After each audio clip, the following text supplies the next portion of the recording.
nga aktiviteti I Partisë së Re.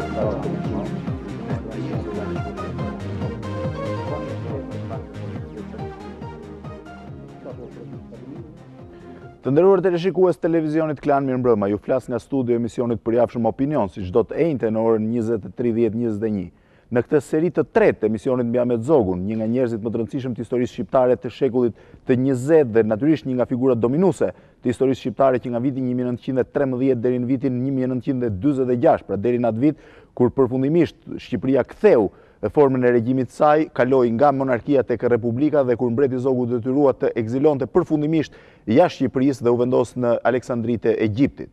Po gjithsesi, kemi ndjekur në dy seri pothuajse një pjesë të madhe të aktivitetit politik të mbretit Zog, aktivitetin më të ngjeshur të atij, praninë e tij në Shqipëri në vitet 1913, sikurse thash, deri në vitin 1944, ku e kemi lënë në serinë e kaluar. Në këtë seri do të ndjekim një pjesë të aktivitetit të mbretit Zog krejtësisht panjohur për shqiptarët, një pjesë të aktivitetit të mbretit Zog të zhvilluar në mërgim nga viti 1944 deri në vitin 1961, kur ai ndroi jetë në spitalin Foch të Parisit. Do të keni mundësinë të ndiqni një sër materialesh interesante, një pjesë të cilave transmetohen për herë të parë, siç janë fotot e varrimit të mbretit Zog të ardhura nga agjencia Sipa Press në Paris, të cilën e falenderoj për gatishmërinë që tregoi për të na vënë në dispozicion këtë seri fotosh të rralla, dhe të cilat sikurse thash transmetohen për herë të parë, një seri fotosh nga varrimi I motrës mbretit Zog në Egjipt, që gjithashtu janë vënë në dispozicion nga agjencia egjiptiane e lajmeve që transmetohen për herë të parë, sedasa pamje të rralla të mbretit Zog vetëm pak ditë përpara vdekjes së tij në Paris të Francës. Gjithsesi, për të mos u shpërndar në këtë, nëse do ta quaj këtu në këtë revistë materialeve që do të ndiqni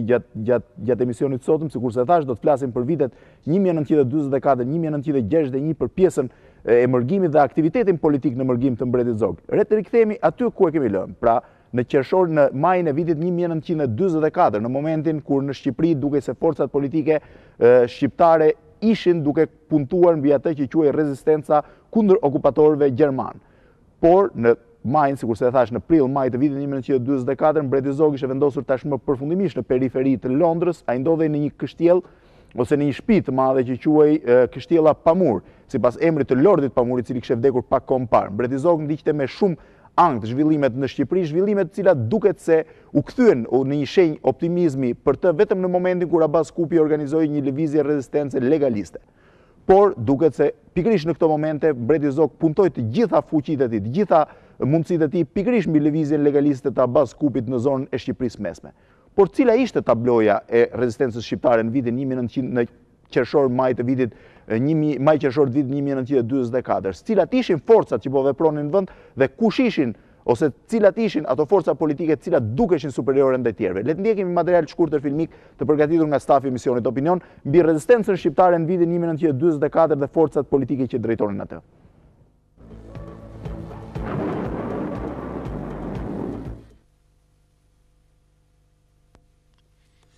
Në fillim të verës së vitit 1944, formacionet e ushtrisë nacionale çrrimtare të drejtuara nga komunistët ishin padyshim formacionet më të mëdha dhe më të fuqishme të rezistencës në vend. Për një farë kohe, komunistët dhe ballë kombëtar, formacioni tjetër I madh politik, kishin një mbështetje më të madhe në jug dhe në zonën Tiranë-Durrës, ndërkohë që legalistët e drejtuar nga Abaz Kupi kontrollonin zonën Kruj-Ishëm-Mat. Në veri, vepronin kryesisht formacionet armatosura në drejtimin e Gani Kryeziut dhe Muharrem Bajraktarit, ndërsa në Kosovë kryesisht kontrollonin forcet e Xhafer Devës, bashkëpunëtor të gjermanëve. Pas operacionit gjerman të qershorit 1944 dhe mbijetesës së formacioneve partizane, u bë qartë se forcat komuniste të shtuara dhe të forcuara ndjeshëm do të ishin fituesit kryesor të luftës. Balli kombëtar ishte coptuar në disa fraksione, një pjesë të cilave bashkëpunonin me gjermanët, ndërsa Abaz Kupi priste një mesazh që nuk po mbërrinte nga mbreti Zog. Po në verën e vitit 1944, komunistët morën vendimin për mësimjen përfundimtare drejt veriut, zonave ku në shumë vite kishin pasur fare pak mbështetje. Trupat e divizionit parë kaluan shkëmbinin, kufiri natyral dhe tradicional të Shqipërisë së Jugut me atë të mesme dhe u drejtuan kryeqytetit. Por në këtë kohë, formacionet e avancuara partizane ranë në përpjekje me mbështetësit e Abaz Kupit që u detyrua të tërhiqet. Komunistët nuk u ndalen as pas njoftimeve se pranë Abaz Kupit që dashuar një mision britanik dhe as pas thirrjeve për bashkëpunim. Në atë kohë, sipas burimeve të mëvonshme, por jo shumë të besueshme, partizanët umronin rreth 28.000 forca, ndërsa Abaz Kupi rreth 3.000 mbështetës. Në veri, Muharrem Bajraktari dhe Gani Kryeziu që luftonin kundër gjermanëve kishin gjithashtu rreth 5.000 trupa.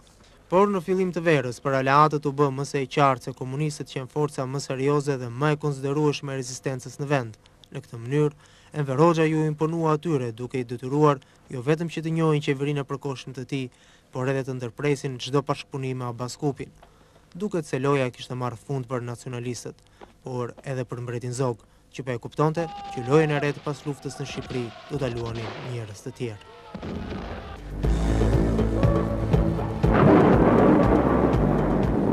Po si shpjegohet që Abaz Kupi, një nga figurat simbol të rezistencës së 7 prillit kundër italianëve, si dhe një nga figurat që kishte një mbështetje jashtëzakonisht të madhe disa vjeçare, 10 vjeçare në Shqipërinë e Mesme, nuk arriti të imponojë më tej kësaj zone, pra më tej zonës Kruj, Ishëm, Mat. Si shpjegohet që Abaz Kupi nuk arriti të ishte një faktor i rëndësishëm në rezistencën shqiptare, por forca e tij erdhi duke u reduktuar me kalimin e kohëve në vend që të ndodhte e kundërta. Ja si e komenton pikërisht të rrudhjet të forcave të Abaz Kupit dhe këtë rrudhje të mundësisë së rezistencës së tij, profesor Xhelal Gjeçovi, një historian.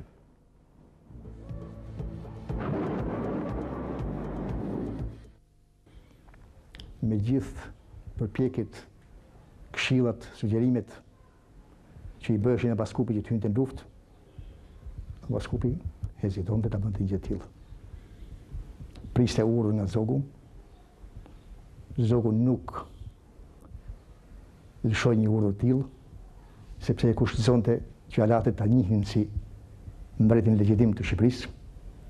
Dhe këto kushte, mungesa e vullnetit për të luftuar, bëri që kjo lëvizje zogiste, të ngjelej mjaft e kufizuar, një lëvizje lokale, e përfaqësuar siç thash me pak luftar, me 1 deri 2 qeta, e cila ndikimi i cilës që shumë i kufizuar jo vetëm në raport me frontin nacional shqiptar, po edhe me lëvizjen tjetër balliste.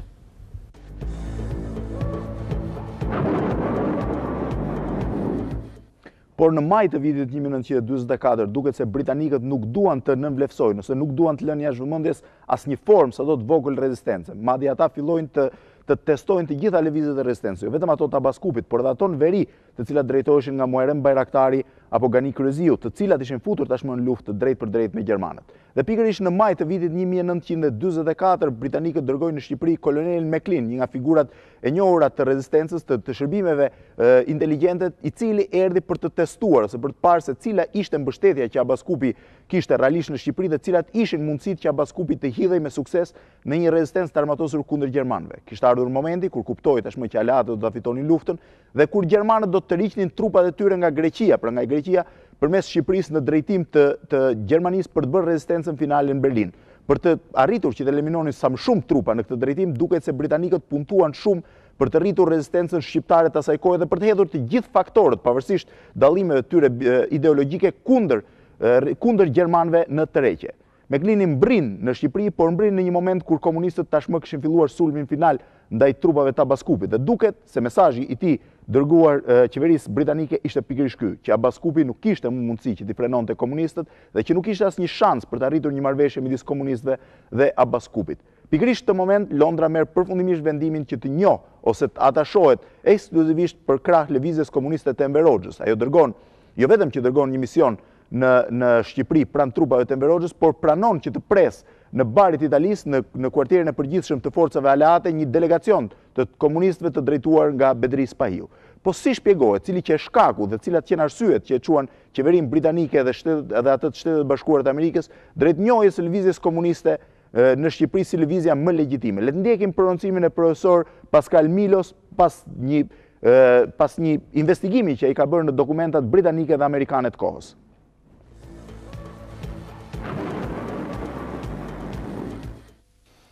Në vjeshtën e vitit 1944, madje duke filluar nga vera e vitit 1944, mbështetja për Zogun, ose më mirë themi konsiderata për kartën e Zogut ra fare, sepse tashmë ishte e qartë që në Shqipëri po triumfon televizja nacional çlirimtare, pra ishte më së e dukshme që në pushtet po vinin komunistët, të cilët udhëhoqën luftën antifashiste nacional çlirimtare, dhe në fund shtatorit dhe në fillim të tetorit të vitit 1944 ka një ndryshim të plot të përfundimtar të kursit të Britanisë Madhe të Shtetet Bashkuara të Amerikës në adresë të qëndrimit të lëvizjes antifashiste nacional çlirimtare në Shqipëri.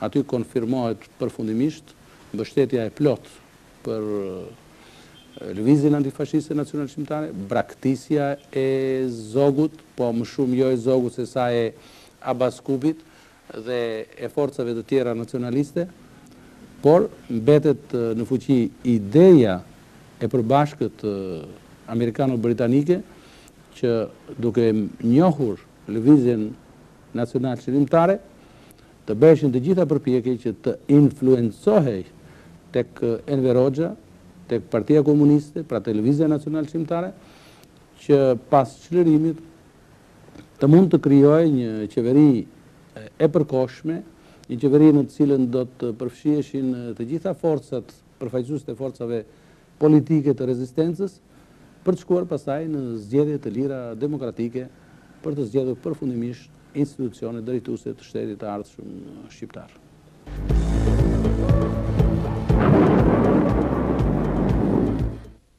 Por duket se preokupimi për formën e ardhshme të regjimit dhe sidomos për pushtetin në politikë në Shqipëri duket se preokupon shumë edhe komunistët e Enver Hoxhës. Pikërisht në këtë kohë, pra në fillim të verës së vitit, në fund pranverës dhe në fillim të verës të vitit 1944, Enver Hoxha përfundimisht mendon që duhet shoqëruar lëvizja e tij e rezistencës, pra lëvizja ushtarake duhet shoqëruar edhe me hapat menjëhershëm politik për marrjen e pushtetit që dukej që ishte i afërt në Shqipëri.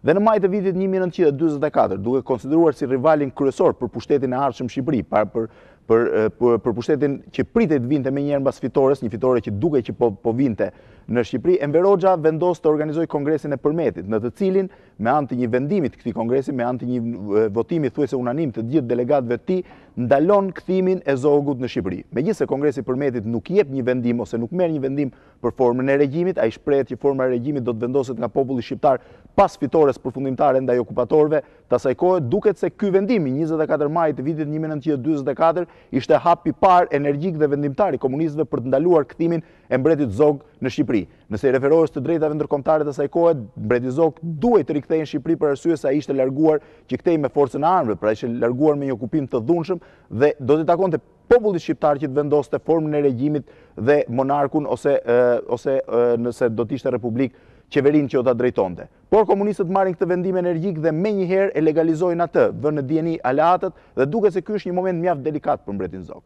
Po si e gjykon vendimin e Kongresit përmetit që ndalonte rikthimin e Zogut në Shqipëri, djali i tij, mbreti Leka, shumë vite më pas. Le të ndjekim prononcimin e tij.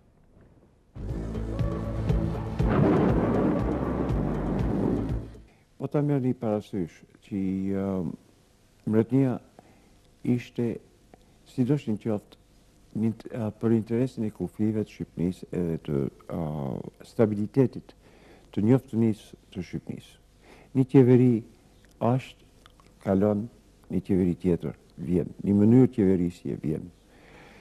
Nëse sa i takon Kongresit përmetit ka qenë një kongres i përbën nga delegat të disa grupe, po partizan edhe, me thënë, partizan të partisë punës ose partisë komuniste.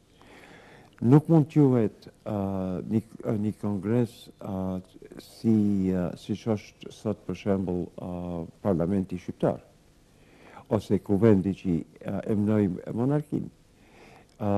Ishte një parti që ishte në fuqi, e vetmja parti, edhe popullata ishte nënshuruar nën sundimin e asaj partie. Nuk pat fjalë, vetë kuptohet popullata në atë kongres.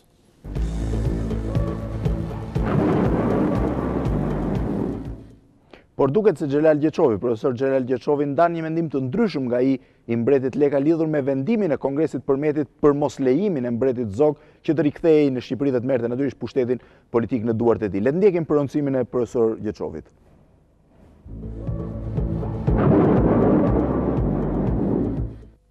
Kongresi u shpreh edhe për një çështje tjetër delikate, për çështjen e Zogut si person.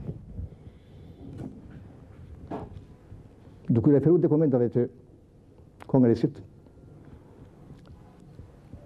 Kongresi delegatët, duke mbajtur parasysh qëndrimin e Zogut në 7 prill, largimin e tij, mosmarrjen e masave për të mbrojtur vendin, Po dhe duke gjykuar regjimin dhe disa veprimet të tjera të Zogut, dhënien Shenaumit dhe Vermoshit, një pjesë Vermoshit Jugoslavisë, si shpërblim për ndihmën që i dha, për mbështetjen që i dha për të rikthyer pushtet. Po dhe marrëveshjet skllavëruese të lidhura me Italinë, të cilat e joshin dhe i shtuan ambicien Mussolinit për të kryer agresionin dhe për të pushuar Shqipërinë, duke parë në kompleks tërë këta përgjegjësi historike që kishte Zogu dhe regjimi i tij,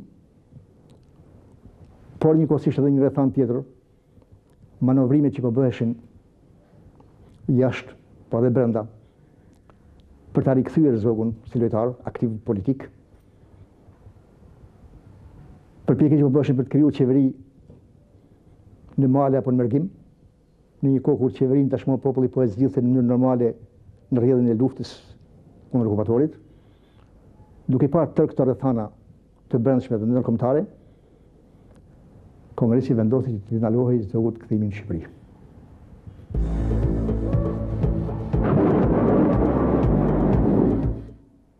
Po sa legjitimi ishte Kongresi i Përmetit në gjykimin e profesor Xhelal Gjeçovit? Le ta ndjekim edhe një herë opinionin e tij, tashmë lidhur me këtë kongres dhe jo thjesht me ndalimin e Zogut për të kthyer në Shqipëri.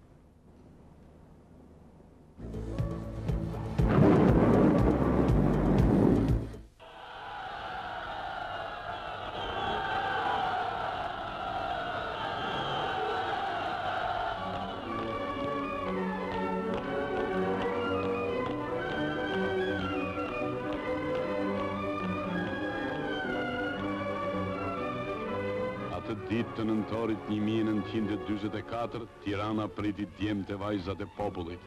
Ata që lufta i rriti, i burrëroi, i vuri në drejtim të partisë, të luftës të Shqipërisë. Bisupet e tyre tash po binte para kolosale e mbrojtjes dhe ndërtimit nga themelet të shtetit e të rendit të ri.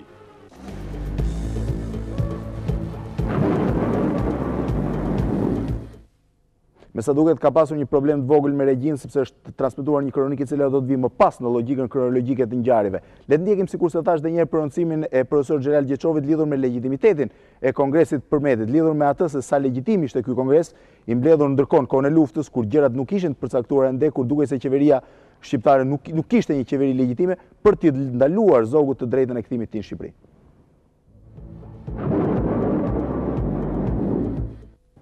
Kongresi mori një sër vendime shumë të rëndësishme. Ajo shpreh dhe mori vendime edhe në lidhje me Zogun dhe me regjimin e tij. Për sa i përket regjimit, Kongresi vendosi që çështja e formës së regjimit që do të kishte Shqipëria do të vendosi pasi të krijoheshin kushtet, pasi të çlirohej vendi nga vetë populli shqiptar. Teorikisht, ky formulim, ky vendim pakën teori, nuk e përjashtonte edhe mundësinë e rivendosjes së monarkisë. Por, gjithnjë, këtë drejtë ja linte popullit. Ky që një vendim shumë i zgjuar, shumë i drejtë, i matur, po kështu veprua dhe pas shtrimit, në këtë mënyrë u zgjidh, në mënyrë ligjore, në mënyrë kushtetuese, kjo çështja e formës së regjimit që do të kishte shteti shqiptar. Me 2 dhjetor të vitit 1945 u bën zgjedhjet në Asamblesë Kushtetuese. Me 11 janar, kjo asamble, përfaqësuesit e popullit, të zgjedhur në mënyrë demokratike, zgjedhje të cilat kanë qenë nga më demokratike të zhvilluara pas shtrimit, pas lufte, të pranuara brenda dhe jashtë vendit, edhe nga aleatët, vendosi që Shqipëria të shpallej Republikë Popullore. Me këtë u dha zgjidhje përfundimtare formës së regjimit dhe monarkia si një formë shtetërore e organizimit mori fund jo vetëm de facto, se de facto mori fund në 7 prill 39, por edhe de jure në bazë të vullnetit të shprehur nga vetë populli në mënyrë të lirë, në mënyrë demokratike.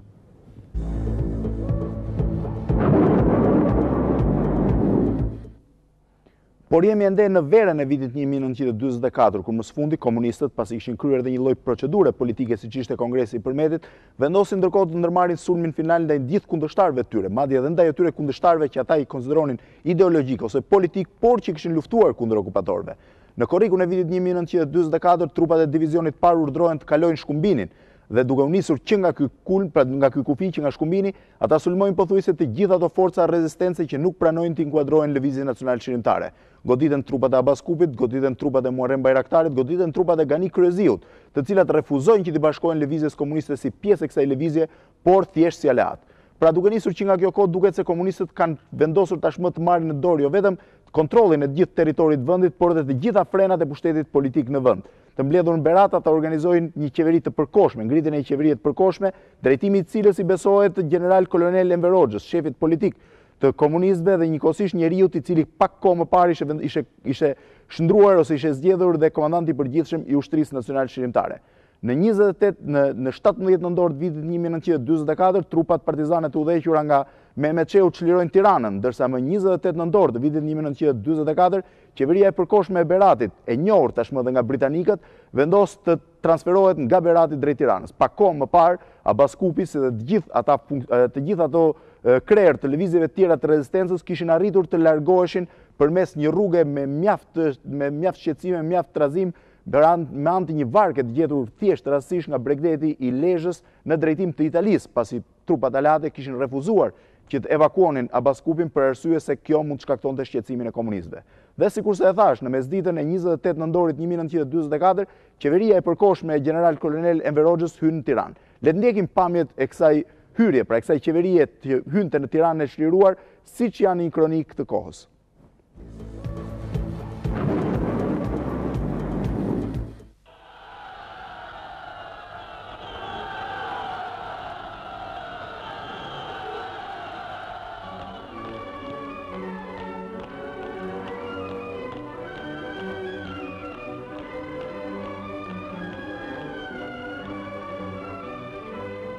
Ditë të nëntorit 1944, Tirana priti djemtë e vajzat e popullit. Ata që lufta i rriti, i burrëroi, i vuri në drejtim të partisë, të luftës të Shqipërisë. Bisupet e tyre tash po binte bara kolosale e mbrojtjes dhe ndërtimit nga themelet të shtetit e të rendit të ri.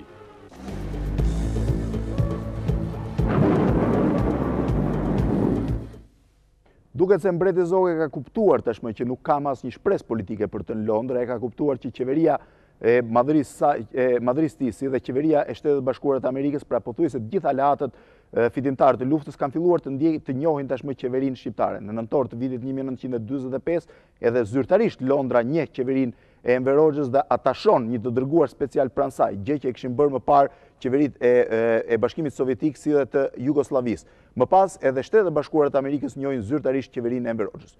Pra i ndodhur në këto kushte, në këto momente mjaft të vështira për atë vetë, Zogu duket se ka thjesht një shpresë, pasi ka humbur shpresat tek mbështetja e Perëndimit, ai mendon ose synon të unifikojë të gjithë faktorët politik që janë larguar nga komunizmi, të gjithë ato faktorë që për një kohë të gjatë kanë qenë kundërshtar të tij, por që në rrethanat e reja mund të kthehen në aleat mjaft të vyer. Pikërisht për këtë arsye ai ndërmerr ose një emisar i tij ndërmerr një udhtim mjaft interesant në pothuajse Italinë e Jugut dhe në Greqinë, veri të Greqisë, në kampet e të cilave, në kampet aleate të këtyre dy vende ndodheshin një pjesë e madhe të figurave të rëndësishme politike shqiptare që ishin larguar nga komunizmi, duke filluar nga Mithat Frashëri, kreu i ballit kombëtar, Medi Frashëri, ish antar dhe kryetar i regjencës, Abaz Kupi, si dhe shumë figura tjera të rëndësishme politike. Por njëkohësisht, Ahmet Zogu ka filluar ta kuptojë ose e ka kuptuar tashmë që ai nuk është më i mirë pritur në Londër, ai nuk është më i mirë pritur në Britaninë e Madhe. Këtë duket se ja bën të ditur edhe Ryani, një nga diplomatët britanik me cilin ai ka marrëdhëniet më korrekte. Dhe në shkurt të vitit 1946 Mbreti Zogu njofton në atë kohë Foreign Office-in, Ministrinë e Jashtme të Britanisë së Madhe, se ai nuk do të qëndrojë më në Britani, se ai do të largohet në një destinacion që duhet ishte Stambolli ose Egjipti, dy vendet të cilat nuk pranonin ta njihnin regjimin komunist të kohës dhe që ruanin ende ambasadat mbretërore, pra në Ankara dhe në Aleksandri. Duket se marrëdhënia miqësore që ai kishte me mbretin Faruk të Egjiptit, një mbret që rrithte nga një dinasti me origjinë shqiptare, Mehmet Ali Pashës, një dinasti 100 vjeçare me origjinë shqiptare që gjithashtu fliste shqip, është një nga arsyet që detyron Zogun të vendoset pikërisht në Aleksandri. Në mars të vitit 1946 i shoqëruar nga një suit prej 23 personash, siç dëshmon biografi i tij Bernd Fischer, dhe me 100 qese me flori, të cilat ai kishte ruajtur të paprekura, që nga momenti i parë i mbritjes në Britaninë e Madhe, Zogu udhton me një anije drejt Aleksandrisë, ku vendoset në një vilë të mrekullueshme në brigjet e detit. Ai ndan kohën midis Aleksandrisë në verë dhe Kairos në dimër. Po cilat ishin arsyet që detyruan Zogun, arsyet reale që detyruan Zogun të vendoset në Egjipt dhe si i përcakton këto arsye Leka, djali i tij. Le ta ndjekim.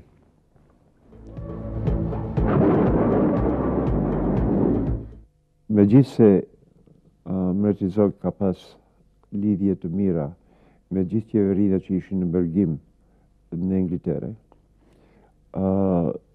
ajo presioni që i bënte qeveria në mërgim të Greqisë edhe të Jugosllavisë nuk lejoi njoftimin e qeverisë shqiptare në mërgim. Atëre të pas një ftesë nga Mbreti Faruk i Egjiptit, edhe të ditë se ka pas qysh me kohë mitësina mjaft të gjana në mesdhe, ai mori vendimin me shku në Egjipt.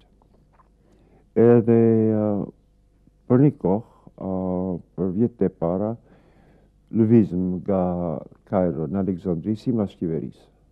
Se qeveria dhe atë kohë lëvizte pi Kairos në Aleksandri. Aleksandri në verë, Kairo në dimën.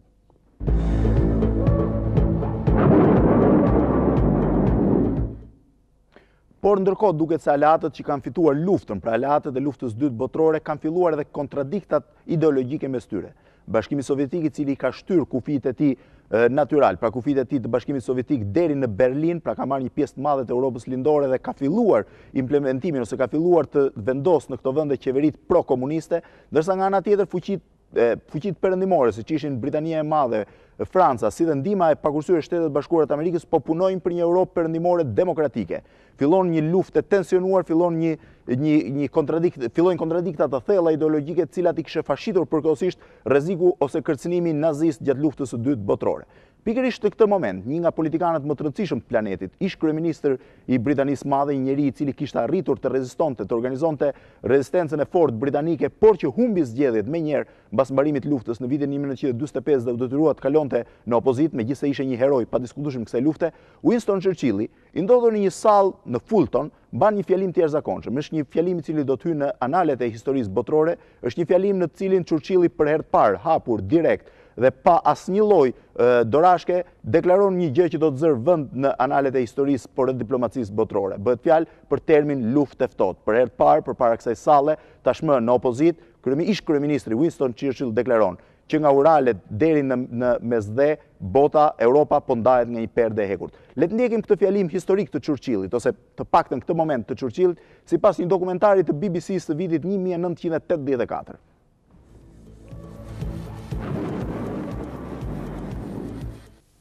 From Stettin in the Baltic to Trieste in the Adriatic, an iron curtain has descended across the continent. It was the start of the Cold War. Within 2 years, Berlin was blockaded, and a civil war with the communists raged in Greece. That there is nothing they admire so much as strength. Churchill spoke for those who feared that the Western Allies were drifting helplessly towards yet another world war, this time with Russia.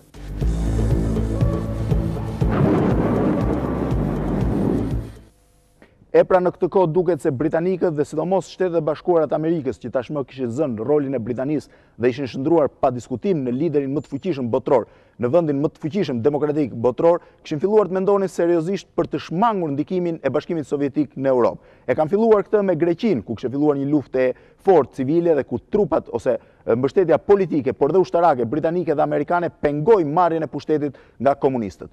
Por në vitin 1947, mbas kontradiktave në midis Jugosllavisë dhe Bashkimit Sovjetik, mbas kontradiktave në midis Titos dhe Stalinit, Shqipëria përfundimisht mbetet vendi më izoluar i Europës lindore, një vend i cili ishte qarkuar nga dy vende armike, siç ishin Greqia në atë kohë dhe Jugoslavia, ndërsa përballë kishte përtej Adriatikut kishte Italinë, një vend i cili në atë kohë hynte në vendet e rëndësishme të perëndimit, një vend ku ishin të instaluara trupat fuqishme ushtarake amerikane. Pikërisht në këtë kohë, pra mbas prishjes me bashkim me Jugosllavinë në vitin 1948 dhe në fillim të vitit 1949, britanikët hedhin një teori sipas cilës nëse ata do të arrinin që të ndanin njërin prej vendeve lindore nga influenca e bllokut komunist, pra nëse do ta bënin këtë me Shqipërinë, një vend i cili nuk kishte lidhje direkte territoriale me bllokun, një vend i izoluar dhe një vend që kishte një diasporë mjaft aktive në perëndim, ata do të arrinin të krijonin kështu një shembull për të gjitha vendet e tjera të lindjes se si mund të shmangeshin nga ndikimi sovjetik dhe të futeshin në ndikimin e Europës së civilizuar ose Europës demokratike. Pikërisht ky plan i cili përpunohet në fshehtësi nga kryeministri britanik dhe që aprovohet dhe nga presidenti i Shtetit të Bashkuar të Amerikës, i lihet për të zbatuar shërbimeve sekrete britanike dhe shërbimit sekret amerikan që sapo kishte marrë emrin CIA. Pikërisht pra në vitin 1949-1950, në fund vitit 1949, shërbimet sekrete britanike fillojnë të gjurmojnë të gjithë elementet e rëndësishëm nacionalist dhe të gjithë emigrantët e rëndësishëm politik shqiptar në mërgim. Ata arrin të krijojnë një komitet i cili do të luante funksionet e qeverie të përkohshme në mërgim, një qeveri e gatshme të ndërhynte në rast trazirash në Shqipëri dhe tentuan ose menduan që të fillonin të infiltronin element armatosur për të krijuar turbullira në Shqipëri. Por për të arritur të gjithën këtë atyre ju duhej një personazh mjaft i rëndësishëm, siç ishte Mbreti Zog. I ndodhur në Aleksandri, ata ishin të sigurt që nuk mund të arrinin asnjë prej veprimeve të tyre pa pasur okein e mbretit. Për dy arsye. E para se Mbreti Zog ishte një nga njerëzit që po sponsorizonte dhe po organizonte ekzistencën, pra po kishte arritur të ndikonte direkt mbi ekzistencën e elementëve kryesor në mërgim, elementëve kryesor politik në mërgim, të cilët po jetonin tashmë me fondet e Mbretit Zog, si dhe nga ana tjetër ishte një njeri që kishte mjaft ndikim në Shqipëri. Pikërisht për të arritur për të marrë okein e Mbretit Zog, mbrin në Kairo të Aleksandrisë një delegacion britanik, i cili kryesohej nga një person që njihte mjaft mirë Shqipërinë. Ishte djali i një ministri të Winston Churchillit, vetë gjatë viteve të luftës kishte qenë i atashuar pranë Abaz Kupit në Shqipëri për rreth një vit, e sa më pas edhe ai do të shndrohej një nga politikanët më të rëndësishëm Britanisë së Madhe, deputet si dhe ministër i mbrojtjes. Bëhet fjalë për Julian Emerin, një djalë i ri në atë moshë i cili vendos të ishte një nga shefat që do të ndiqnin operacionin për Shqipërinë. Ja si e kujton në një intervistë të 40 viteve më pas, pra një intervistë dhënë BBC-s në 1984, Julian Emeri këtë mision të tij, pra këtë mision kur ai shkoi në Aleksandri dhe në Kairo për të takuar Mbretin Zog. Le ta ndjekim këtë material, këtë intervistë të rrallë që ai ka dhënë përpara vdekjes.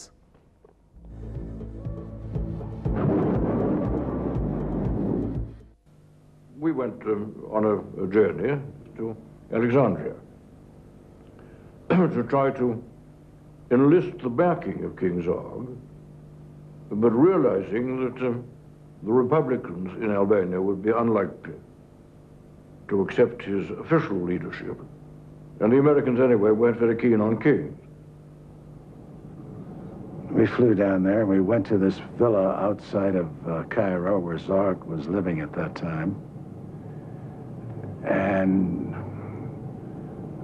then explained to Zog what we were trying to do, and to save his feelings, we told him that we didn't think it was the moment to try to put a royalist government back.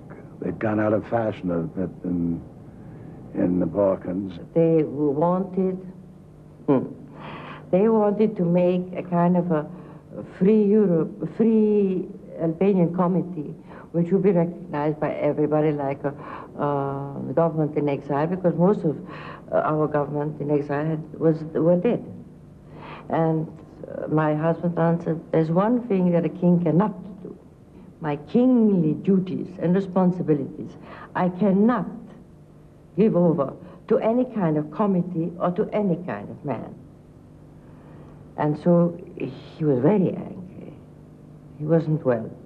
And he really told me that they should leave the room. They left and allowed Zog to sleep on their proposals. They returned the next day. Julian put it to him beautifully. I mean, Julian was just wonderful. And he said, Highness, can we depend on you not to oppose anything we're doing? Will you help us for the sake of your country? And Zog agreed. He said, yes, I won't necessarily do everything to help you, but I will do nothing to oppose what you're doing or to try and put a spanner in your works. He didn't put that in Albania, but that's what he was saying.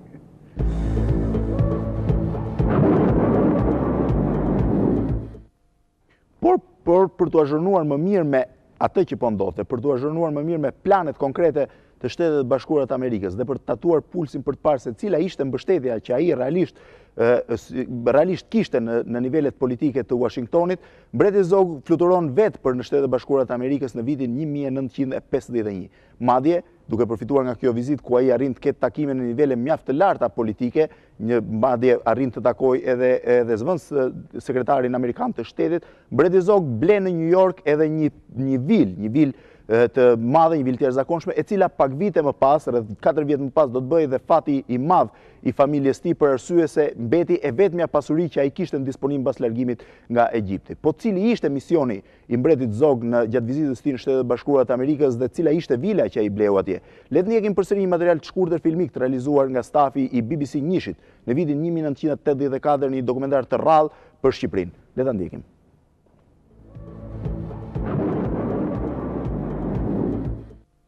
The camp at Malta was closed down. The British had pulled out. But the Americans refused to give in. They had yet another plan to bring down the Hodja regime. The key was King Zog. In August 1951, Zog flew to New York. He bought this estate on Long Island, reputedly with a bucket of jewels. Today, it is a ruin.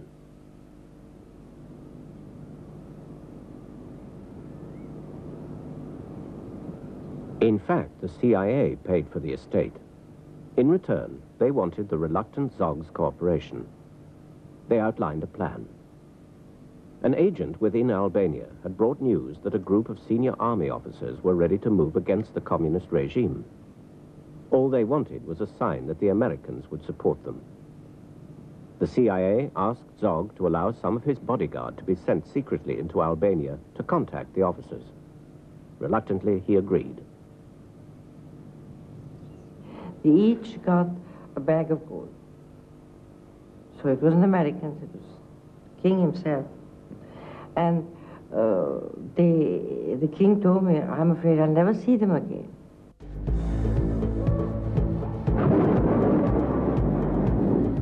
Dhe me sa duket, Zogu kishe një parandinjë të saktë. Ai nuk arriti të shihte më asnjë nga mbështetësit e tij, ai nuk arriti të shihte më asnjë nga oficerët e tij besnik, të cilët i nisi në Shqipëri për të arritur që të krijonin kontakte ose për të arritur që të kishin një marrëdhënie me grupet e diversiantëve që ishin hedhur atje, por që ishin kapur tashmë nga sigurimi shqiptar i shtetit dhe pikërisht nga shërbimi sekret shqiptar, i cili kishte filluar një radiolojë intensive me shërbimet sekrete britanike dhe amerikane.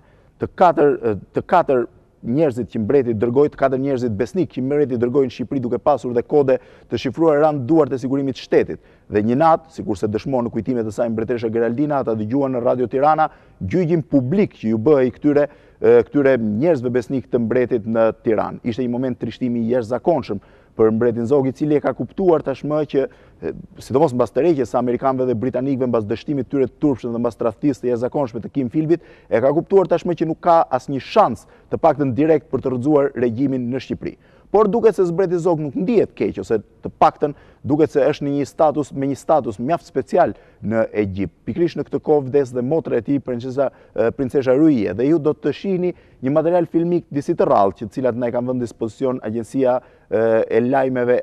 egjiptiane e lajme, dhe bëhet fjalë për varrimin e motrës së mbretit Zog, një varrim i cili me urdhrin e mbretit Faruk të Egjiptit u shndrua në një ceremoni zyrtare, siç takoni një antarit familjes mbretërore. Le të ndjekim pra këtë material pa koment. Bëhet fjalë për 4 foto në cilat dëshmohet se si është varrosur në Kairo motra e mbretit Zog në atë kohë. Sikurse e thash, pra mbreti është në qendër të kësaj fotografie, ndërkohë që gjithë paria e Kairos është duke ndjekur më pas hierarkët, nëse do ta quheni kështu, se dinjitarët më të lartë të shtetit egjiptian që shoqërojnë mbretin e Shqipërisë, përfshirë edhe mbretin Faruk të Egjiptit, mbretin në fuqi në atë kohë. Sikurse e thash, mbreti Faruk rrithte nga një familje shqiptare me Mehmet Ali Pashës, i cili u vendos në Egjipt në fillim të shekullit të 19 dhe ndërtoi atje dinastinë e tij, një dinasti që për rreth 100 vjet drejtoi Egjiptin duke ruajtur linjën shqiptare të mbretërimit, duke ruajtur gjuhën shqipe, duke ruajtur dhe ndikimin shqiptar. Pra jemi pikërisht në fillim të viteve 50 në varrimin e motrës mbretit Zogu në një ceremoni zyrtare të ofruar nga mbreti Faruk i Egjiptit. Por në këtë kohë në Egjipt ndodhe jo vetëm familja mbretërore shqiptare, por edhe një seri familjesh të tjera mbretërore, siç ishte ajo e Savojave, Otomanëve, e Romanovëve të Rusisë, një seri familjesh mbretërish të cilët duket se ishin ekziluar tek mbreti Faruk i Egjiptit. Dhe marrëdhëniet e Zogut me Farukun ishin perfekte, por duket se nuk ishin vetëm me Farukun, duket se mbreti Zog kishte një seri marrëdhëniesh mjaft korrekte dhe me një pjesë drejtuesish të tjerë të arab të kohës. Duket se pikërisht në këtë kohë, duke shqyrtuar ose duke pasur parasysh marrëdhëniet që mbreti Zog kishte me drejtuesit arab të këtyre vendeve, pra me drejtuesit e vendeve arabe të kësaj zone, Shtetet e Bashkuara të Amerikës, sipas burimeve egjiptiane, po e citoj edhe një sipas burimeve egjiptiane sepse të paktën e kam gjetur për herë të parë, Shtetet e Bashkuara të Amerikës kanë tentuar ta përdorin mbretin Zog për një negocim të mundshëm midis liderëve të vendeve arab dhe Izraelit. Nuk di se sa e saktë është kjo, por duket se në kujtimet e mbretit Zog ka një moment i cili lë të kuptohet për këtë. Dhe ja se si shprehet ai në pak fjalë, në 5 dhjetor të vitit 1947, mbreti thirri për darkë në shtëpinë e tij në Aleksandri mbretin Faruk të Egjiptit, mbretin Abdullah të Jordanisë, presidentin e Sirisë Shoqëri Kutliun, myftiun e Jeruzalemit Hyssein Efendin, Xhemil Madamben, Emil Chamunin, dhe ju dha të kuptojnë për ngjarjet që po zhvilloheshin në Palestinë mes arabëve e izraelitëve. E vërtet, ju tha mbreti, e vërteta është e rëndë, ju tha mbreti, por ju duhet të studioni mirë se në mënyrë mundeni të gjeni një pajtim të favorshëm. Gjithnjë, t'u këshillu vllaznit tuaj arab që të rinë urtë, e të mos japin asnjë shkak e gërsisë, se ju me forcë nuk mund bani asgjë, asnjë fitim, vetëm se humbje. Nuk dihet pra nëse bëhet fjalë pikërisht për këtë darkë të datës 5 dhjetor 1947, kur mbreti Zog ka thirrur në Aleksandri liderët e lindjes mesme për të negociuar me ta, dhe nuk dihet nëse janë të vërteta burimet egjiptiane të cilat thonë që CIA dhe Departamenti i Shtetit po e përdorin influencën e mbretit Zog tek Faruku dhe tek sovranët e tjerë të lindjes mesme pikërisht për të arritur një pajtim të shpejtë midis arabëve dhe Izraelit. Por dihet që në këtë kohë, sikur se e thash, mbreti Zog kishte arritur të instalonte marrëdhënie shumë miqësore me të gjitha oborret mbretërore në mërgim, siç ishin Savojat e Italisë, siç ishin Romanovët e Rusisë, siç ishin Otomanët dhe siç ishte oborri mbretëror bullgar. Gjithsesi, për të folur për marrëdhëniet që mbreti Zog kishte me oborret mbretërore në mërgim atje, si dhe me liderët e botës arabe, le të ndjekim një prononcim të shkurtër mbretit Leka, i cili ka qenë dëshmitar i këtyre marrëdhënieve.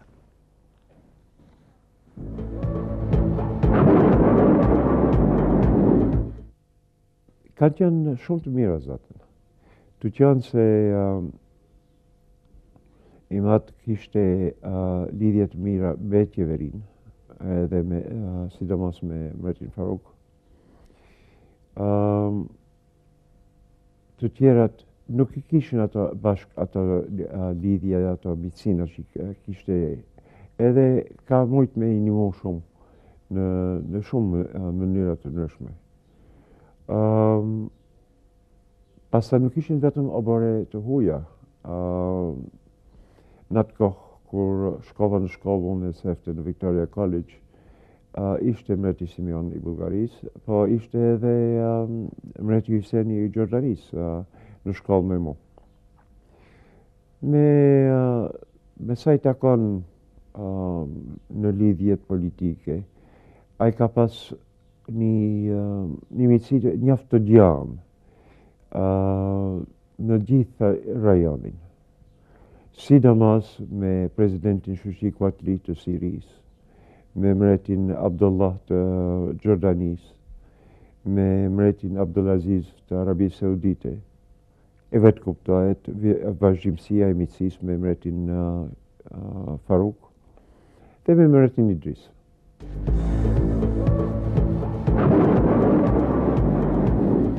Dhe duket se këtë miqësi, pra këtë influencë që mbreti Zog kishte tek liderët e vendeve arabe, ai e shfrytëzon një moment çuditërisht në favor të Shqipërisë, çuditërisht në favor të Shqipërisë komuniste të asaj kohe. Bëhet fjalë për një moment mjaft delikat për Shqipërinë, ndërkohë që Shtetet e Bashkuara të Amerikës, Britania dhe një sër vendesh perëndimore nuk pranonin antarësimin e Shqipërisë në OKB, duke denoncuar sistemin ose regjimin që ishte ngritur në atë kohë në Shqipëri. Pikërisht në këtë moment, duke menduar që antarësimi i Shqipërisë në OKB do të ishte mjaft i rëndësishëm për njohjen territoriale të Shqipërisë, pra për të garantuar kufit e Shqipërisë vitit 1913, mbreti Zog shfrytëzon të gjithë influencën e tij tek vendet arabe, të cilët nisin një rezolut dhe votojnë në favor të pranimit të Shqipërisë në OKB. Ja se kujton mbreti Leka këtë moment.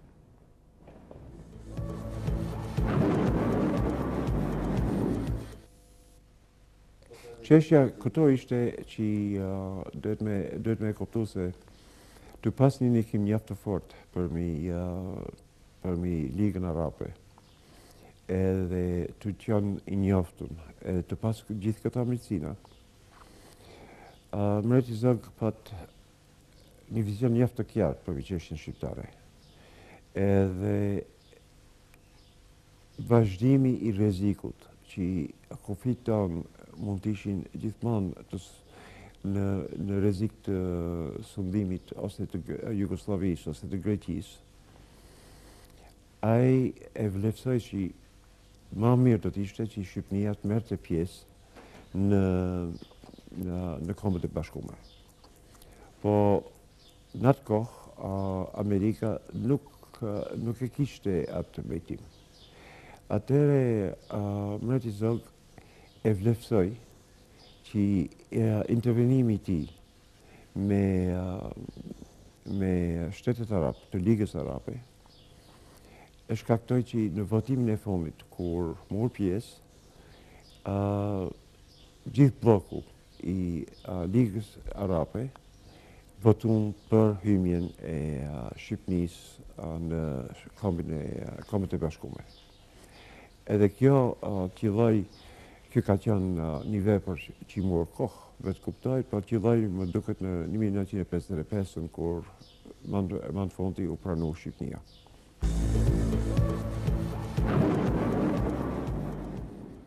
Por duket se një lloj fataliteti vazhdon të ndjek familjen mbretërore në mërgim. Pikërisht në Egjipt, kur ata ndodheshin tashmë në një lloj mikpritje bujare të mbretit të sovranit, të mbretit Faruk të Egjiptit, fillojnë të ketë mjaft turbullira. Një pjesë e madhe nacionalistëve arab, sidomos ata nacionalistë ushtarak që drejtonin ushtrinë egjiptiane të kohës, kishin filluar të kishin mjaft pakënaqësi ndaj mbretit Faruk, kishin filluar ta konsideronin atë një lloj vegle në duart e britanikëve, një lloj vegle i cili shërbente thjesht për të qenë një zëdhënës e interesave britanike dhe më pas amerikane. Dhe duke pasur këtë bindje, duke shfrytzuar edhe ndjenjat nacionaliste gjithnjë më tepër në rritje, si dhe ndjenjat e forta antiçifute, një grup oficerësh të drejtuar nga koloneli Nasser dhe koloneli Sadat bëjnë një grup shteti një natë të vitit 1952. Ishte pikërisht ajo natë kur mbreti Faruk kishte lajmëruar që do të vinte për një vizitë në shtëpinë në familjen mbretërore shqiptare në Aleksandri. Ishte ajo natë kur garda egjiptiane kishte rrethuar shtëpinë e mbretit Zog, siç ndodhte gjithmonë, dhe po priste mbritjen e mbretit, një mbritje ose e mbretit Faruk, i cili në të vërtetë nuk mbriti dhe nuk do të mbrinte më kurrë, sepse atë natë ai ishte arrestuar nga kolonelët dhe një ditë më vonë u hip në një javë dhe u detyruat të ekzilonte në Francë. Por le të ndjekim se si e kujton këtë natë të vitit 1952, pra natën e fundit të mbretit Faruk në Egjipt, mbreti Leka, i cili ishte atë natë në shtëpi në pritje të sovranit egjiptian.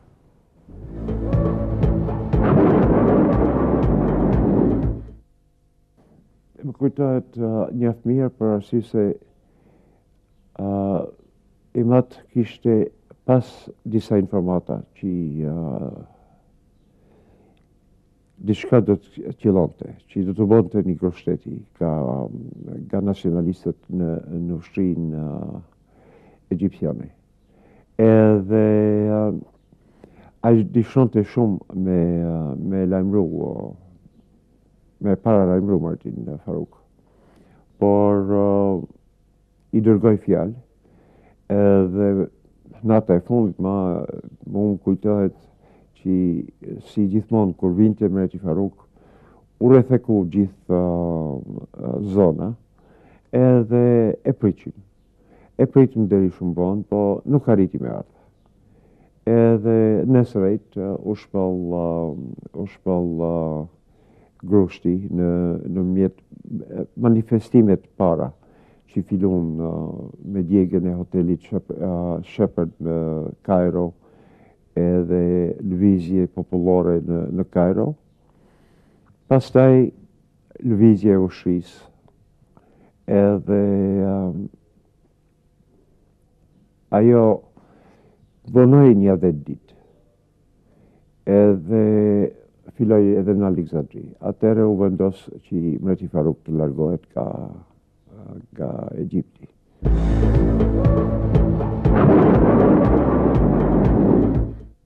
Duket se regjimi i ri i kolonelëve në Egjipt, një regjim disi me tendenca të majta dhe pro-sovjetike, nuk e kishte shumë për zemër mbretin Zog, sikurse nuk ishte për zemër gjithë oborret mbretërore që Blendi Fevziu kishte mbledhur në ekzil në Aleksandri dhe në Kairo.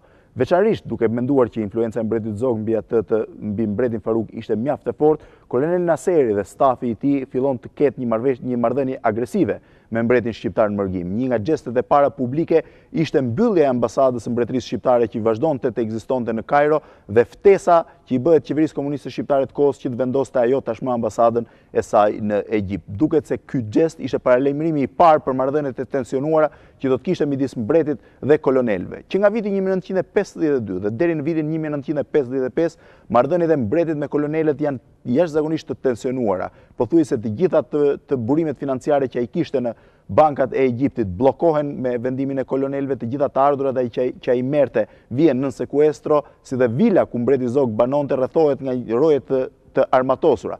Duket se ka mjaft tensionin, kujtimet e saj mbretëresha Geraldina bën fjalë për tensionin në momentin që rojet armatosura të mbretit Zog brenda oborrit vazhdimisht ishin në kërcënimin e rojeve të armatosura egjiptiane që ishin jashtë murit rrethues, kishte vazhdimisht kishte mbadhje edhe përplasje midis tyre, jo përplasje të armatosura, edhe përplasje midis tyre, dhe mbreti përfundimisht vendos të largohet, por nuk arrin ta realizojë largimin e tij për arsye se kishte këtë moment zbulon që kishte një problem mjaft të madh në shëndetin e tij, kishte një problem në ulçera, një problem të cilin duhet ta zgjidhte, por që nuk e lejonte të transferohej menjëherë.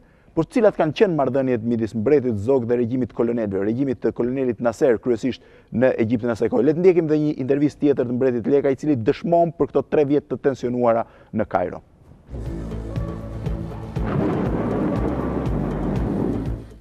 Kjo ka qenë prapë një çështje politike.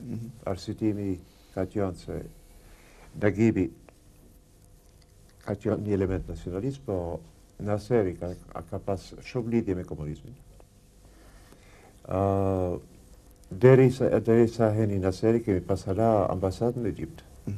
Ajo bëllë, u qelë me njëherë ambasada komuniste shqiptare.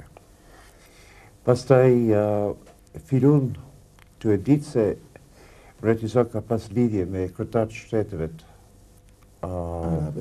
arabe, edhe një lidhje mjaft të fuqishme.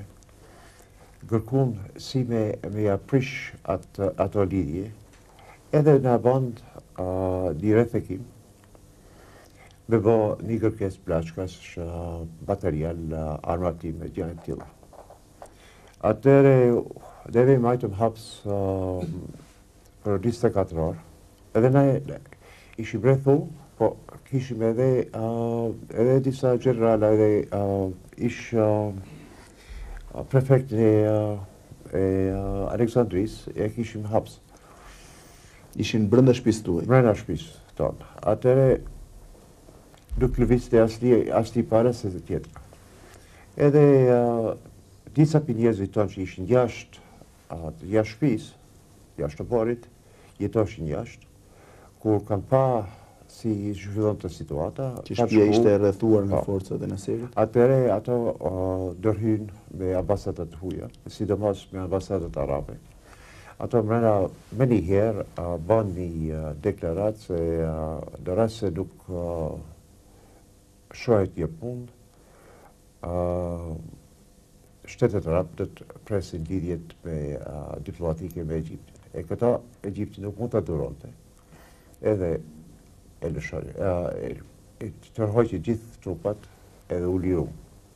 Po të qenë se baba nuk ka qenë me shnet shumë i fuqishëm në atë kohë, edhe u detyru me nejt edhe pak pa gjatë në Egjipt, derisa u largum për në Francë.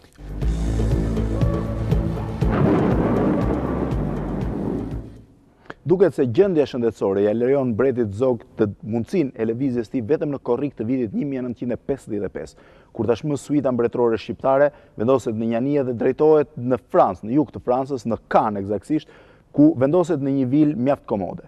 Por në momentin e largimit nga Egjipti, mbretit shqiptar pothuajse i sekuestrohen të gjitha të ardhurat që ai kishte përmes një manovre financiare. Dhe gjithë familja mbretërore shqiptare vendoset në Francë vetëm me $400. Pikërisht këtu bëhet shpëtimtare vila që ai kishte bler rreth 4 vjet më parë në Long Island të Shtetet Bashkuara të Amerikës, një vilë të cilën ai arrin ta shes për $350.000 të kohës, një shumë e jashtëzakonshme. për atë kohë, $350.000 që bën shpëtimi i vetëm për familjen mbretërore. I ndodhur në Cannes të Francës, Mbreti Zog vijon aktivitetin e tij politik në mërgim, një aktivitet i cili synonte gjithmonë rrëzimin e regjimit komunist në Shqipëri, megjithëse shpresat tashmë ishin zbehur krejtësisht, megjithëse tashmë dhe ai vetë e kuptonte që do të vdiste përfundimisht jashtë Shqipërisë dhe nuk do të kishte më shanse për të rikthyer në Shqipëri. Është kjo koha kur komunistët, duke e parë tashmë vendosjen e mbretit në një vend më të hapur dhe më demokratik se sa Franca, infiltrojnë disa 10 agentë të sigurimit shqiptar, të cilët, duke u hequr gjysmësi të arratisur ose disa të tjerë duke qenë ndërkohë të arratisur, fillojnë të ndjekin nga afër aktivitetin politik të mbretit Zog. Madje sipas dokumentave të botuara tash më vonë dhe shërbimet sekrete bullgare dhe çeke në fund të viteve 50, duke marrë një okay nga shërbimi i KGB-s të Bashkimit Sovjetik, fillojnë të ndjekin ose të kenë në vëmendje aktivitetin dhe lidhjet politike të mbretit Zog. Por ndër 10, nëse i quaj kështu, agentët shqiptar të sigurimit të shtetit, cilët vëzhgonin aktivitetin e mbretit Zog rrotullti, njëri arriti të ishte më i suksesshëm.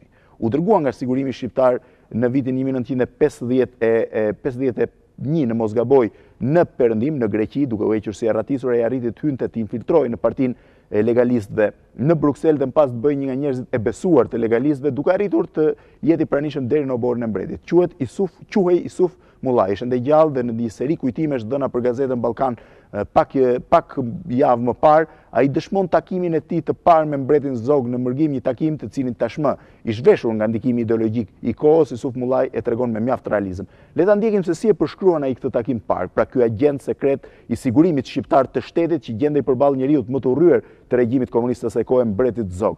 Le ta ndjekim këtë material filmik të veshur me pamje nga stafi i emisionit Opinion.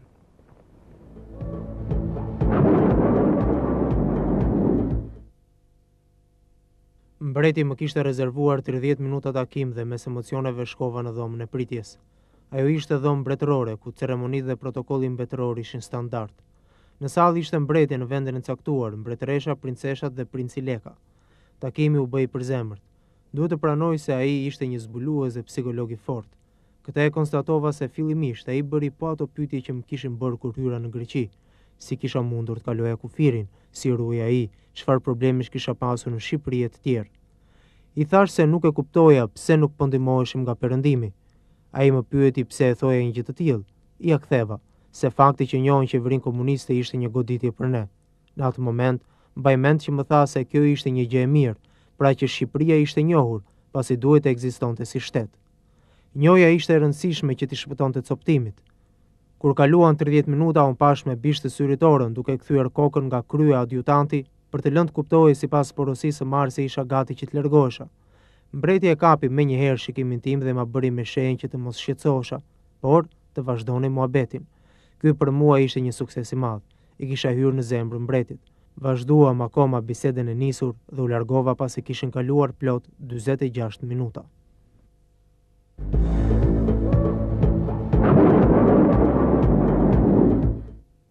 Po si përcillej aktiviteti i mbretit Zog në mërgim ose në të vërtetë cili ishte kujtimi që ruaj për mbretin Zog në Shqipëri.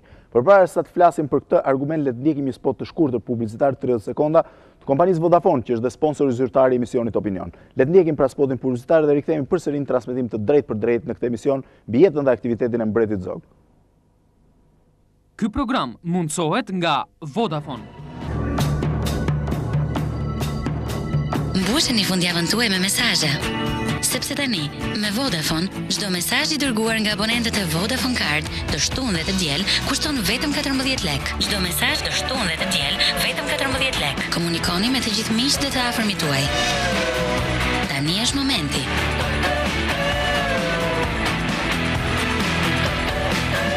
Vodafone, kompania numër 1 e telefonisë celulare në botë. E pra, sikur se thash, kishin kaluar rreth 10, 12, 13 vjet që nga koha që mbreti që regjimi komunist ishte instaluar në Shqipëri, që nga koha që mbreti Zog përfundimisht ishte i bindur tashmë që nuk do të kishte më shanse të rikthehej atje. Por pikërisht në këto 12-13 vite të regjimit komunist kishte filluar një fushat e jashtëzakonshme për eliminimin e çdo kujtimi të mbretit. Fotografia e tij është zhdukur nga të gjitha tekstet shkollore, nuk mund të gjendej askund, pothuajse asnjë kronikë e kohës nuk transmetoi askur bëj fjalë për ilustrimin e momenteve të rëndësishme historike në tekstet e historisë, jo vetëm për shkollat, por edhe në tekstet më specializuara të historisë, emri i tij shoqëroi thjesht me epitetin një satrap, një tiran, një njeri I cili ishte kundër interesave të popullit të tij, nuk ishte pothuajse asnjë të dhënë mbi atë që kishte ndodhur, asnjë dhënë mbi aktivitetin e tij politik në vitet 20-30. Duke se regjimi komunist I kohës kishte vendosur përfundimisht ta fshinte kujtimin e mbretit Zog nga kujtimi I shqiptarëve. Dhe duke se ja kisha arritur kësaj në një farmase të paktën në aspektin zyrtar. Por nga ana tjetër pati edhe një aksion tjetër, një aksion të jashtëzakonshëm, një aksion mjaft të trishtuar, I cili synonte të zhdukte ato vende të shenjta për çdo njeri që lidheshin me mbretin Zog. Në nëntor të vitit 1944, mauzoleumi I nënës tij, nënës mbretit Zog, I ndërtuar në kodrat në periferi të Tiranës u hodh në herë nga partizanët që drejtoheshin nga Mehmet Sheu në atë kohë, duke kthyer në një rënoj në atë. Gjithashtu, pothuajse të gjitha varret e familjes së mbretit Zog që ndodheshin në fshatin e tij të origjinës, në burgajet të Matit, ishin sheshuar me ekskavator. Le të ndjekim një material të shkurtër, një kronik që stafi I emisionit Opinion ka bërë pikërisht në burgajet në ato vende ku dikur ishin eshtrat e të parëve të mbretit Zog, të cilët duke se nuk ishin asnjë lidhje as me komunizmin, as me aktivitetin e pasardhësit tyre, por që gjithsesi nuk I shpëtuan shkatrimit. Le ta ndjekim këtë material shkurtër filmik.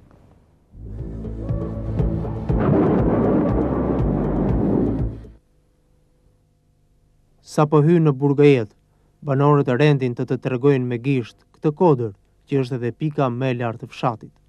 Ajo është shndërruar gati në një vend të shenjtë për fshatarët. Atje dikur ngriheshin sarajet e Zogollit. Ky është varri I Xhamal Pash Zogut, babait të Ahmet Zogut, që në përmjet vdekjes mban ende gjallë prezencën e familjes mbretërore në fshat. Këtu ku ndodhet varri I Xhamal Pashës, ky varr ka qenë me gur të dhënë. Gur të gdhendur, gur I kuq, gur mërmeri, a e kupton? Si në çdo vend tjetër, si në gjithë Shqipërinë, edhe këtu u zhvarros. Atëherë disa punëtorë që kanë pas punu këtu, ka janë disa fshatarë tonë, si ky I Mervuka e Xhemal Staveliu e pa të ndërujt vendin se ku ishte varri I Xhamal Pash dhe me të pa dal eshtrat. Ndërsa varret e tjera më poshtë kanë qenë varret e Zogollit, edhe pak më poshtë, atë janë zhvarrosur të gjithë, nuk ka metas shenja, s'kur gjë, vetëm nga me të vendi, domethënë që dihet vendi se ku kanë qenë. Edhe eshtrat janë të nxjerrur në prej andej. Kur janë zhvarros? Ato janë zhvarros mas 67-s. A e kupton, mas 67-s janë zhvarros të gjitha varrezat tu poshtë. Poshtë varri Xhamal Pash kanë qenë varrezat poshtë deri në afërsi të Gjades. Dihet çu bë me to pastaj? Asgjë nuk u bë me to, kthyet tallaca, u von pem, ndërsa varret, gurët janë marrë, varret janë eliminuar si çdo vend tjetër. Si shpëtoi ky varr? Fshatarët vetë shpëtuan. Jo gurët kanë qenë heq, ndërsa ai veni aty kanë pas hedhë ca ferra bile për sipër, e kanë pas mulu si pa dashje për me shpëtu, a e kupton. Se nuk mund ta shpëtonin, po ai shpëtoi me fjalë, as gur, as pem nuk u vun aty, as eshtrat nuk dolën. Nostalgjia për monarkinë është aq e fortë në këtë fshat sa edhe më të rinj flasin sikur ta kenë jetuar atë kohë. Banorët e lidhin historinë dhe zhvillimin e fshatit me atë të familjes mbretërore. Tani ata kanë vetëm dy dëshira: rikthimi I kurorës mbretërore familjes Zog dhe I ujit vaditës në fshatin e tyre.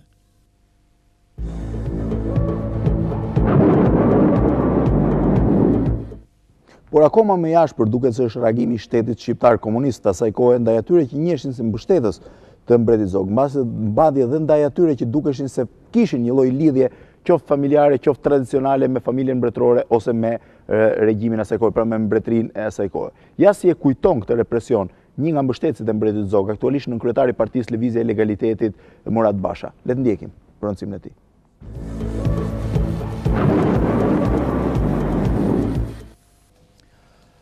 Menjëherë, mbas marrjes pushtetit me dhunë nga anë e komunistëve, filloi përndjekja dhe terrori karshi legalistëve dhe mbretërorëve shqiptar. Unë kam dëgjuar histori mjaft nga I mat, I cili është arrestuar për herë të parë në 46 dhe pastaj më vonë është 2 herë I përndjekur politik. Kam historinë e gjallë të gjyshit tim që është pushkatuar me 7 qershor 45, veti 13, pushkatuar këtu në Bregun e Lumit në Tiranë.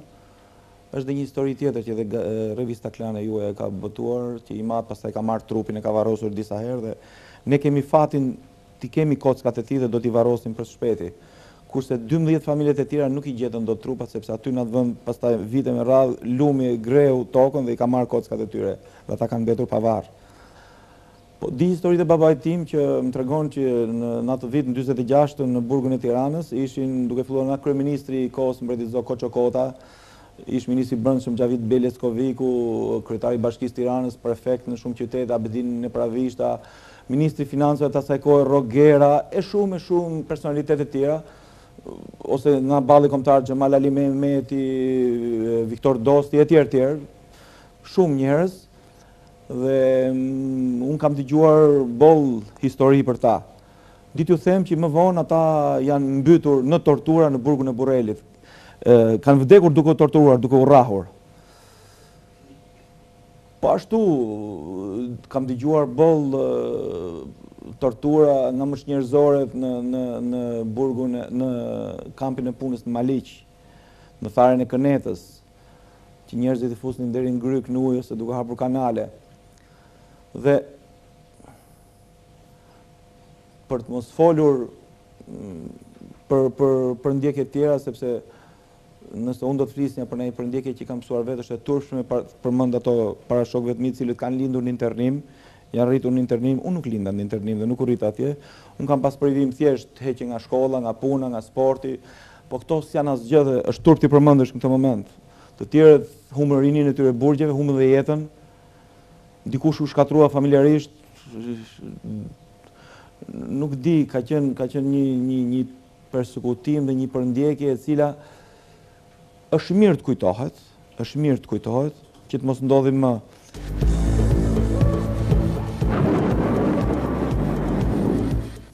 Fundi I viteve 50 është jashtëzakonisht I vështirë për mbretin Zog, I cili ndodhet tashmë në Cannes, në Bregdetin, në rivjerën jugore franceze. Duket se është shumë I vështirë për dy arsye. Para, ekonomikisht tashmë ai është në një nga momentet më të vështira të jetës tij, por nga ana tjetër gjendja shëndetësore I rëndohet për ditë. Ai zbulon që vuan nga një kancer, duket se zbulon që ka mjaft probleme me zemrën dhe rrezikohet nga atak të mundshëm kardiak. Janë momente shumë trishtueshme sipas kujtimeve të gruas të mbretëreshës Geraldine, ku ai pothuajse nuk arrin të flejë natën megjithëse I shoqëruar ose duke qëndruar me mjaft medikamente. Në fund të vitit 1960, përfundimisht për të ndjekur kurat e tij shëndetësore, ai transferohet nga Kana në Paris, ku pranë spitalit Foch merr mjekimet ose po ndjek një kurim intensiv për sëmundjet që ai kishte. Pra pikërisht në fund të vitit 1960 dhe në fillim të vitit 1961, ai është tashmë në momentet e fundit të ditët e fundit të jetës së tij dhe e ndjen këtë. Ja si e kujton këtë moment dobësimi të jashtëzakonshëm mbretit të transformim fizik të tij, një nga njerëzit e afërt tij, Nipi Skënder Zogu, I cili shumë vite më pas, përgjatë një interviste në Paris, dëshmon për takimin e tij të fundit me mbretin Zog. Sapo ishte kthyer ky djalosh I ri I cili studionte në Angli për inxhinierisë, sapo ishte kthyer nga studimet e tij universitare dhe shkon të takojë Xhaxhan, njeriu që kishte qenë një lloj mënyre dhe protektori I tij. Ja si e kujton, pra sikurse e thash, rreth 45 vjet më vonë këtë takim Skënder Zogu.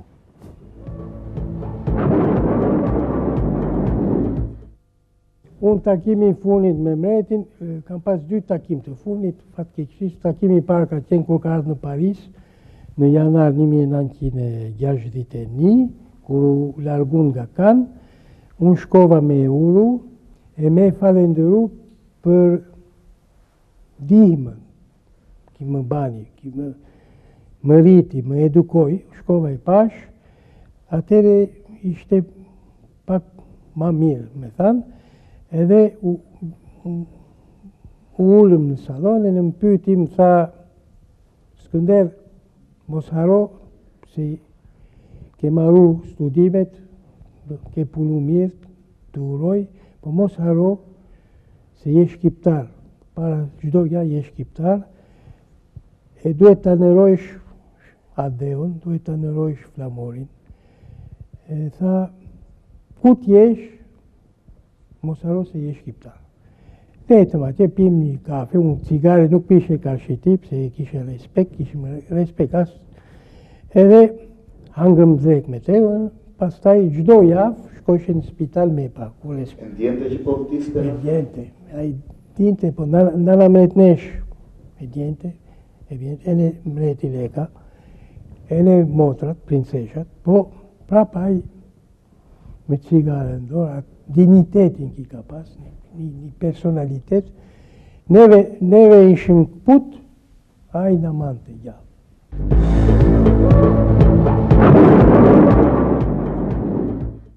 Fundit të marsit të vitit 1961 i takojnë dhe imazhet e fundit filmike të Mbretit Zog.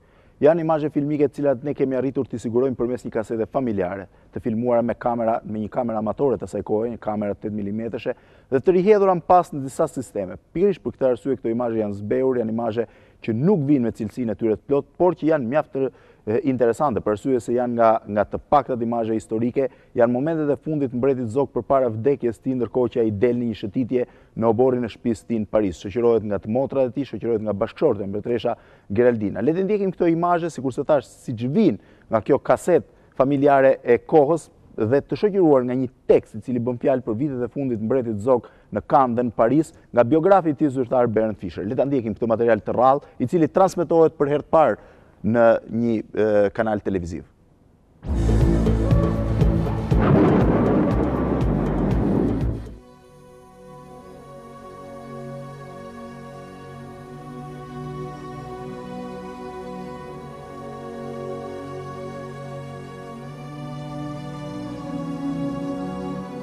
Gjatë viteve të qëndrimit në Francë, Geraldina kujton se krejtëjeta e përditshme ishte e mbushur prej 24 orë rënkimesh. Zogu nuk mund të flinte më shumë se disa orë gjatë natës, me gjithë përdorimin e shumë të hapeve të gjumit.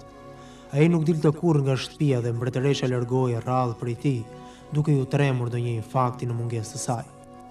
Sëmundja e rënde vazhdueshme e pengonte atë disi të qëndronte në kontakt me situatën politike botërore. Aty nga fundi i viteve 50, kur sëmundja e kishte shterruar energjitë, Zogu filloi të bëhej shumë apatik dhe melankolik. Në pamundësi të informojë politikisht për shkak të sëmundjes, u duk se i humbi krejt interesin për jetën. Në fillim të vitit 1961, Zogu, tashmë i shndërruar në një skelet, u shtruar në spitalin Foch në të dalë të Parisit, ku kaloi muajt e fundit të jetës.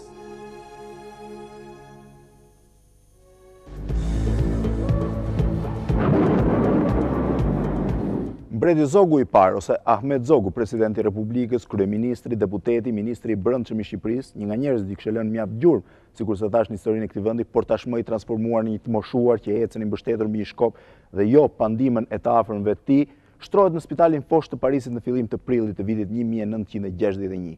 Shtrohet pikërisht në datën 5 prill, nëse i referohesh biografit të tij, sikurse thash gjithmonë Bernd Fischer, por referohem sepse është biografi më serioz dhe më i distancuar nga ndikimet ideologjike dhe nga ndikimet e tjera të kohës. Shtrohet në spitalin Foch të Parisit në datën 5 prill, në një gjendje thuajse të pashpresë në momentet e fundit të jetës tij. Nëse referohesh gjithmonë Fischerit, si dhe kujtimeve të tjerëve që e kanë ndjekur ose që i kanë qëndruar pranë në ato ditë, si dhe nëse i referohesh kujtimeve të mbretëreshës Geraldina, e cila vendosi një shtrat, vendosi një dyshek pranë shtratit të shoqit për qëndruar 24 orë pranë tij në spitalin Foch, në momentet përpara vdekjes ai i rrëfen të birit dhe gruas tij një ëndër. Kishte parë një ëndër sikur mbretëresha Geraldin shumë vite më pas mbrin në portin e Durrësit e veshur me të bardha dhe një numër entuziast njerëzish kishin dalë për ta pritur. Duket se kjo ishte dhe ëndra e tij e fundit optimiste, ishte ëndra e fundit që ai po ja linte si një lloj testamenti të afërmëve të tij me shpresën që vuajtjet e kësaj familje, vuajtjet dhe sidomos mërgimi i kësaj familje do të merrte fund. Asaj natyrisht nuk e dinte në ato momente të fundit përpara jetës tij se po bënte rolin e një Kasandre dhe se në vitin 2002 mbretëresha Geraldina do të rikthehej përsëri në Shqipëri, tashmë jo në portin e Durrësit, por në aeroportin e Rinasit, e pritur nga mjaft mbështetës entuziast të monarkisë, mbështetës të cilët natyrisht i dedikonin këtë entuziazëm mënyrës se si kishte drejtuar burri i saj, mbreti Zog, në vitet 30. Gjithsesi, sikurse thash, në momentet e fundit të jetës tij ishte në gjendje mjaft të rënduar shëndetësore dhe në datën 9 prill të vitit 1961, mbas një koma që zgjat disa orë, vdes. Mbreti Zog prandron jetë në spitalin Foch të Parisit. Ja si e kujton vdekjen e tij dhe më pas varrimin edhe një herë Skënder Zogu, nipi i tij, në një intervistë të vitit 2004.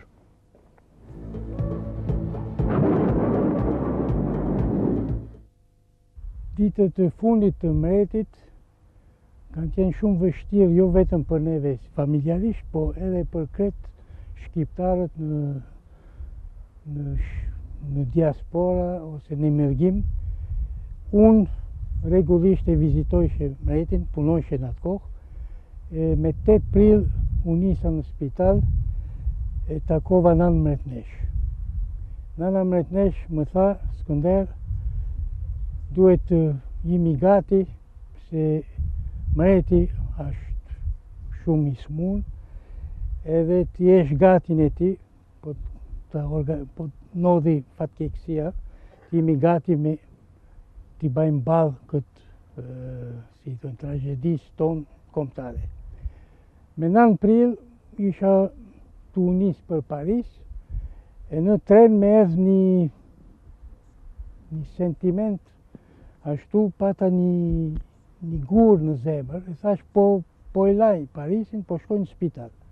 Sa më rina në spital, ishte ora 3 pa 10, 3 pa 5, mas dite 9 prill, ditë në gjel ka qenë, edhe u futa atje, më thiri kapiten Ali Qupi, njemi kapiten Ali Qupi, e më tha, Skënder, shpet, tha, hynë në dhomën e mbretit. Atje ishim lef, hadha ton, princeshat, nana mbretnesh, princ Leka atëre, mbreti Leka sot, edhe ishim atje, edhe mbreti në atë kohë dha atë frymin e funit, e tu na dha emanet gjallën e vetë.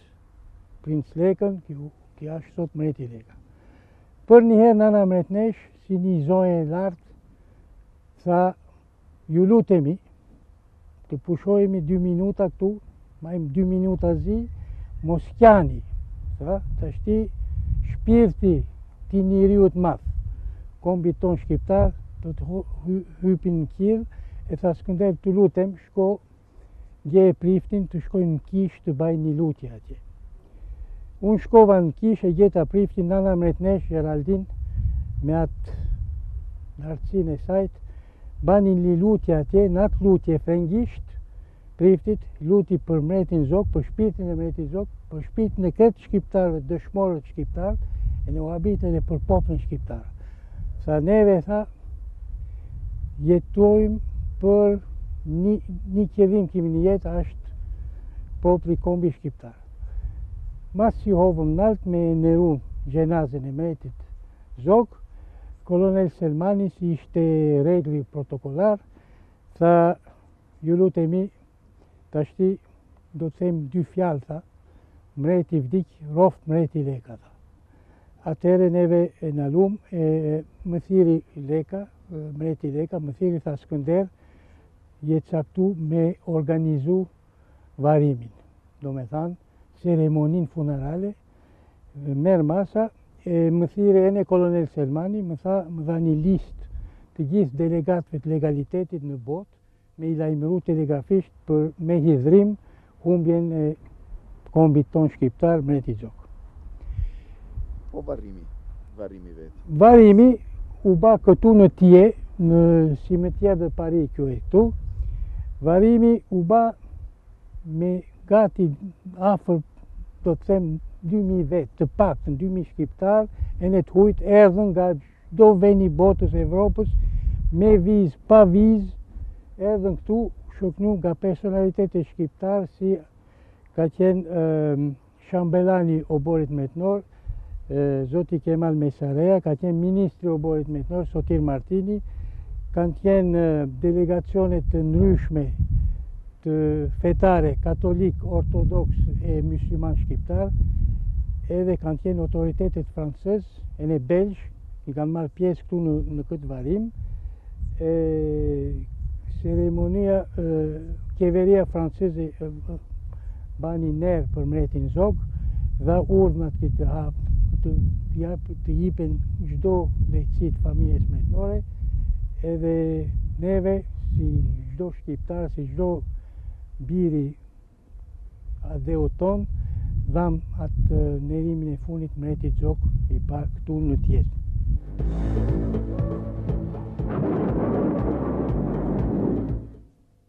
I çuditshëm fakti që monarku i vetëm musliman i Europës po varrosej duke ndjekur dhe një ceremoni kishtare, duke ju zhvilluar dhe një mesh kishtare se ajo që kishte porositur mbretëresha Geraldina. Sidoqoftë jemi në datën 9 prill të vitit 1961, lajmi për vdekjen e monarkut shqiptar mërgim bëhet publik nga mediat ndërkombëtare, si dhe natyrisht nga të gjitha ato pak media të mërgimit shqiptar ose të diasporës shqiptare që ekzistonte në atë kohë. Gjithsesi, Charles de Gaulle, presidenti i Francës, i cili e kishte njohur personalisht dhe kishte arritur të ndërtonte një raport miqësor me mbretin Zog gjatë viteve të ekzilit të tyre të përbashkët në vitet e luftës dytë botërore në Britani, në Londër, të Britanisë së Madhe vendos që t'i zhvillohen ose t'i jepen mbretit gjitha nderimet normale që i takonin një ish burri shteti, një ish presidenti dhe një ish mbreti. Dhe pikërisht për këtë arsye vendoset që të gjithë shqiptarët që do të vinin nga Brukseli dhe nga Zvicra për të marrë pjesë në varrim mund të hynin jo vetëm pa vizë, por mund të udhtonin në transportet publike dhe pa bilet. Duket se mblidhen rreth 2000 vetë sipas dëshmisë së nipit të mbretit dhe në datën 16 prill të vitit 1961 kortezhi mbretëror që me trupin e mbretit Zog niset nga spitali Foch i Parisit për në varrezat e Thiès në periferi të Parisit. Është një kortezh i cili nuk ka mbetur i dokumentuar në asnjë material filmik, por që ka mbetur i dokumentuar në fotot e sipapresit, njërës prej agjensive më serioze, një prej agjensive më serioze franceze, e cila është pronë çuditërisht e një shqiptari të mërguar në Turqi. Gjithsesi, duke falendëruar sipapresin për këto foto të rralla, ne po ju sjellim edhe një herë imazhet e varrimit të mbretit, sikurse e them, momentin e daljes së arkivolit të tij që nga spitali Foch dhe nisjen drejt varrezës së Thiès. Le të ndjekim këtë material pa koment, thjesht në tingujt e një muzike funebre, dhe janë, sikurse thash, materiale të rralla, ekskluzive të fotove të varrimit të mbretit Zog në 16 prill të vitit 1961 në Paris.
Kjo makinë me lule, pra kjo makinë e funerali që po shkon drejt varrezave të Thiès për përcjell dhe trupin e mbretit Zog, njërit prej politikanëve më të rëndësishëm të Shqipërisë në gjysmën e parë të shekullit të 20. Gjithsesi që prej 33 vjetësh ai prehet në varrezën periferike të Thiès, sikurse e thash, në periferi të Parisit. Por cili do të ishte vendi, ose cili do të jetë vendi që mbreti Zog do të zërë në historinë e Shqipërisë, cili do të jetë vendi që ai do të ketë në këtë histori mbas zhveshjes saj prej teprimeve ose mbas absurditeteve të epokës komuniste. Le të ndjekim opinionet e një seri njerëzve, duke i pasur parasysh një lloj alternimi, duke qenë pjesë të kujtimeve të njerëzve që nuk jetojnë më dhe që e kanë njohur mbretin Zog gjatë kohës që ai ka qenë gjallë, si dhe opinionet të historianëve. Le të shohim se cili është mendimi i Pascal Milos lidhur me vendin dhe pozicionin që mbreti Zog do të zërë në historinë e Shqipërisë.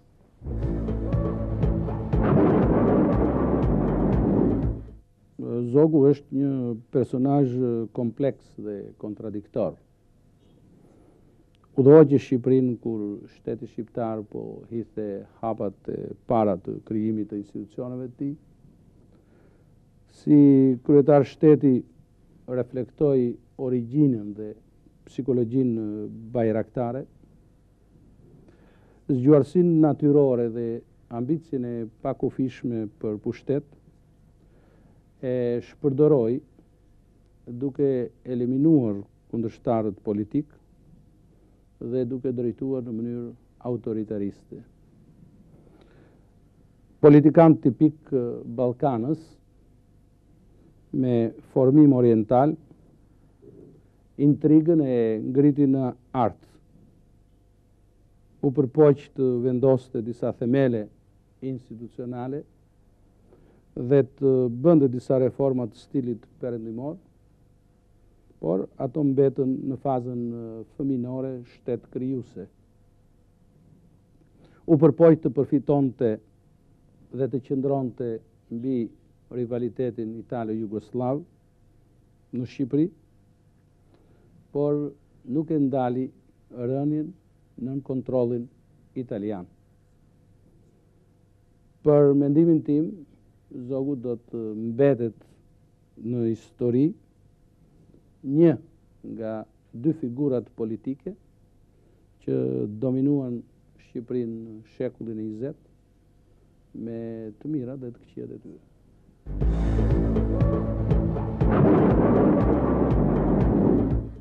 Dhe duke qenë gjithmonë në funksion të kësaj pyetje, pra cili do jetë vendi që mbreti Zog do zërë në historinë e Shqipërisë, le të ndjekim një lloj, nëse do ta quaj kështu, një lloj penelate që ka hedhur mbi raportin personal me të, një lloj zhbirimi psikologjik që atij ka bërë Pietro Quarone, një nga diplomatët më të rëndësishëm italian, në atë kohë zëvendës ambasador i Italisë në Shqipëri, bëhet fjalë për një takim të fundit viteve 1920, më pas me një karrierë të pasur diplomatike që përfundoi në postin e zëvendës ministrit italian të jashtëm. Le të ndjekim këtë kujtim, ose le të ndjekim një pasazh nga kujtimet e Quarones për takimin me mbretin Zog, të veshur në materiale filmike nga stafi i emisionit Opinion. Sikur se thash, një nga materialet më interesante që bën fjalë për psikologjinë, mënyrën, si dhe karakterin e mbretit Zog.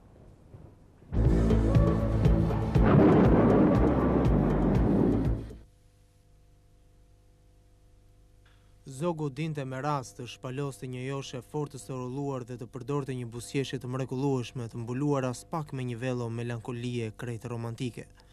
Ju vështronte drejt në sy me një shprehje simpatike. Toni i zërit të tij ishte i ngrohtë, të nxarë si i vulosur me një rezervë prej adoleshenti. Të folurit e tij i thjeshtë, i qartë, nganjëherë me aluzione të shkurtra për problemet politike e personale. Për një herësh, të jepte madje përshtypjen se po të linte të depërtoje në intimitetin e vet. Këndej, andej, një gjysmë konfidence duke arritur të japë ndjenjën e një sinqeriteti të madh, që në një farë kuptimi nuk ishte mashtrues. Shkurt, një personalitet fort kompleks. Nga ndonjëherë, por mjaft rrallë, një gest, një qëndrim tjetër ju zbulon fytyrën tjetër të tij. Pata 2 ose 3 raste ta vreja këtë. Kjo ndodhte sidomos kur ai nuk pranonte të bënte çka i kërkonim ne. Në përgjithësi, refuzimet e tij ishin të nuancuara. Sigurisht, për sa i përket atij, ai do të na kishte dhënë satisfaksion pa e zgjatur. Ai i kuptonte shumë mirë arsyet e kërkesës sonë. Mirë po, hajde e bëj të tjerë të pranojnë. Filani ose filani po i kundërvieshin. Ai ndodhi në një pozitë delikate. Ai nuk mund t'i përballonte frontalisht dhe pastaj ndjenja kombëtare ishte kaq e gjallë në Shqipëri. Si ishte i sigurt që ne do ta kuptonim. Mirë po në raste të rralla, e kam thënë, një jo e tij dilte si një shtën. Burri atëherë transformohej, bëhej dy verdh, tiparet e tij tendoseshin, buzët i bëheshin më të holla, vështrimi i ngulët, i ftohtë, plot me një dritë keqe. Befas ai plakej një 20 vjet. Me dorën e tij të djathtë, pak nervoze për dritë mustaqet, ose më shpesh, kreshpëronte grushtet mbi mbrylsat e koltukut. Çdo diktator ka një metodë thjesht vetëm për ushtrimin e pushtetit. Ajo e Zogut ishte një komplikacion i të skajshëm. Ai nuk thoshte kurrë atë që mendonte. Ai priste që ministrat e tij, bashkëpunëtorët, ta merrnin me mend mendimin e tij dhe pastaj t'ia impononin atij vet. Atëherë, përfundimisht ai nënshtroi, meqense ju po ngulni këmbë, dhe këta fatkeq të shkret shtrydhin trut për zbuluar qëllimet e tij. Përndryshe, nëse nuk arrinin t'ia merrnin me mend sakt i det, atëherë prania e tyre në qeveri nuk ishte për të zgjatur shumë. Zogu dinte të gënjente për mrekulli. Ai nuk naqej me dredhi dhe me mohimet thjeshta, edhe kur e dinte që ne ishim shumë mirë në dijeni të gënjeshtrave reale, ai madje nuk naqej ta zbukuronte versionin e tij me detajet e imta. Ai u ngulte ata dy sytë mrekullueshëm bujqelli mbushur teje me një pafajësi të tillë, saqë sytë e një të porsalindurit do t'ju dukeshin në krahasime të tij plot dashakeqësi. Kaq fort e kaq mirë saqë ai, fundi i fjalës, arrinte t'ju vinte në një pozitë vështirë. Herë të tjera, përkundrazi, dhe ky ishte rasti më i shpesht. Ai u zhyste në ciklet me disa shpërthime sinqeritetit papritura. Kështu për shembull, një ditë kur ne po e qortonim se po dredhonte për muaj me radhë mbi diçka që pritnim nga ai, kur ai e dinte me siguri, për ndryshe si ne, që në fund të fundit do të na jepte satisfaksion, Zogu u përgjigj fare shtruar. Dëgjoni, kur unë do t'ju jap atë që kërkoni, kjo nuk do të jetë e fundit. Ju do të më kërkoni një gjë tjetër. Atëherë, pse dreqin duhet të nxitojmë?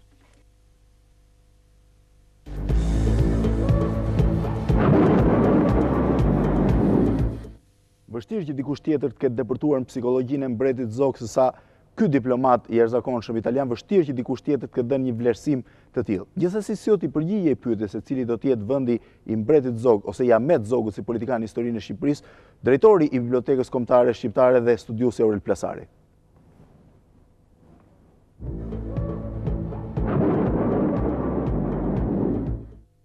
Në rreth parë do jetë, sikurse unë thash më parë, do jetë Zogu me shumë zogj. Pra do duhet gjykonim Zogun, atë Zogun e shkëlqimit, 25 vjeçar, Zogun entuziast, të fort, energjik, të Zotin që sakrifikon gjithçka, që e di si zgjidhen çështjet jetike të një shteti në gati në humbje sipër në shpërbërje. Zogun energjik të madh me ambicie që duken thjesht atëdhetare dhe jo më shumë. Zogun hakmarë, Zogun e rivinçitës, të revanshit, 24-25, i cili është i rrezikshëm. Zogun, pastaj Zogun Mbret, monark, me një veshje shpesh edhe qesharake, edhe në një kolizion, në një ndeshje, në një përplasje të madhe me inteligjencën moderne të kohës. Zogun e hikur, i cili është një zog ende për ne i mbetur në hije, i vështirë për të gjykuar, mbetet pjesa më në hije e historisë tij.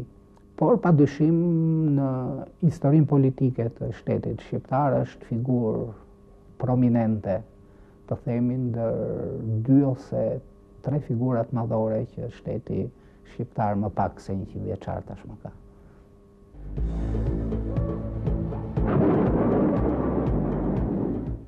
Duke qëmtuar mes disa dhjetra librave të botuar, sidomos pas vitit 1990 për mbretin Zog, midis biografive të tij, midis studimeve, qelloi që djeja një pasazh të mrekullueshëm nga një libër po kaq i mrekullueshëm që i takon Qerenbej Vlorës, njërit prej mendjeve më të ndritura të Shqipërisë të viteve 30, por një njeri disi neglizhent ndaj politikës.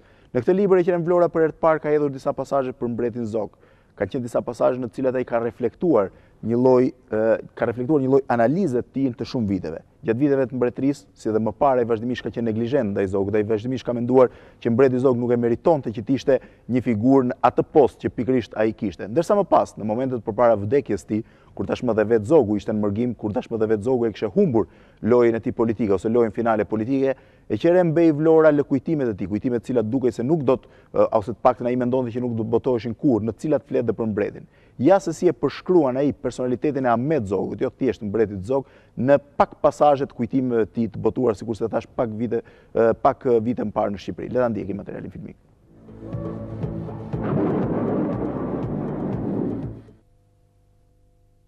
E është quajtur e inteligjencë e Shqipërisë, e ka quajtur dhe i quan Ahmet Zogun ignorant. I vesh atij pa aftësinë për të hedhur qoftë edhe një mendim në letër pa gabime gramatikore. E qorton atë rrept për mungesën e ndjenjës së komikes, e mban për intrigant, për njëri të dhënë pas fitimit e shumë veti të tjera edhe më të pakëndshme. Për mua, të gjitha këto qortime janë shfaqje të urrëties. Inteligjenca natyrore e këtij njeriu ishte e manitshme. Edhe kur e donte puna të gjykonte dhe të zgjidhte probleme shumë të vështira dhe krejt të huaja për të, ai rrallë gabonte. Sikundër, edhe në shoqëri me njerëz shumë më të kualifikuar, ai nuk bënte kurrë figurë të keqe. Por përveç inteligjencës, ajo që i jepte atij e përsi të padiskutueshme mbi të gjithë të tjerët ishte mungesa e çdo ndjesie. Ahmet Zogu as ka dashuruar, as ka urryer kurrë. Veprimi dhe sjellja e tij nënshtroheshin gjithmonë kontrollit të një mendje të ftohtë praktike, udhëhiqeshin gjithmonë dhe vetëm për interesave të caktuara. Arsyetimet emocionale nuk kanë qenë asnjëherë pengesë për të. Ahmet Zogun mund ta duash apo ta urresh, por nëse do të jesh i paanshëm, duhet të njohësh atij një merit. Ai qenë një njeri i madh, jo vetëm për përmasat shqiptare, por edhe në këndvështrimin ballkanik. Mund të gjesh plot gabime, lajthitje dhe mangësi në mendimin dhe veprimin e tij, por ai mbetet megjithatë një personalitet i rëndësishëm, madje më duhet të them, personaliteti më i rëndësishëm në historinë shqiptare. Kur mendon që ky bej i rëndomt shqiptar u bë mbret në një vend, i cili as mund të quhej shtet, mbi një popull origjinal, të veçantë dhe individualist si asnjë tjetër, e kishte të vështirë të njihte edhe autoritetin e vetë Zotit të gjithë pushtetshëm, në një kohë kur kurorat e dinastive mijëvjeçare rrëzoheshin për tokë, ishte ai që nga kaosi i një organizimi fisnor dhe feudal farkëtoi jo vetëm një shtet, por edhe një komb. Kur i mendon pra të gjitha këto, nuk mund të mos habitesh me këtë njerëz.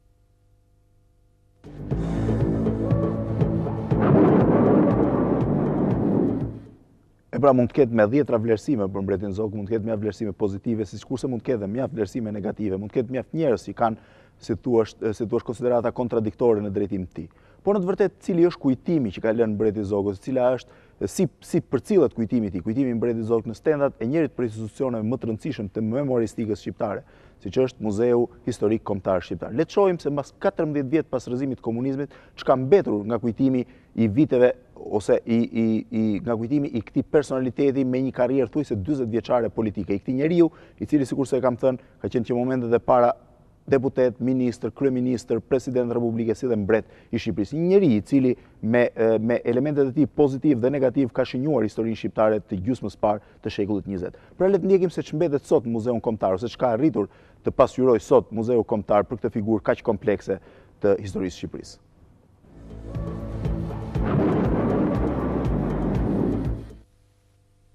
Thonë se muzeumet janë memoria e një kombi. Në periudhën e diktaturës komuniste me hire me pahir, u fshin nga kujtesa kolektive shumë personalitete dhe ngjarje të rëndësishme historike. Tani, vështirësia mbetet në ringjalljen e tyre.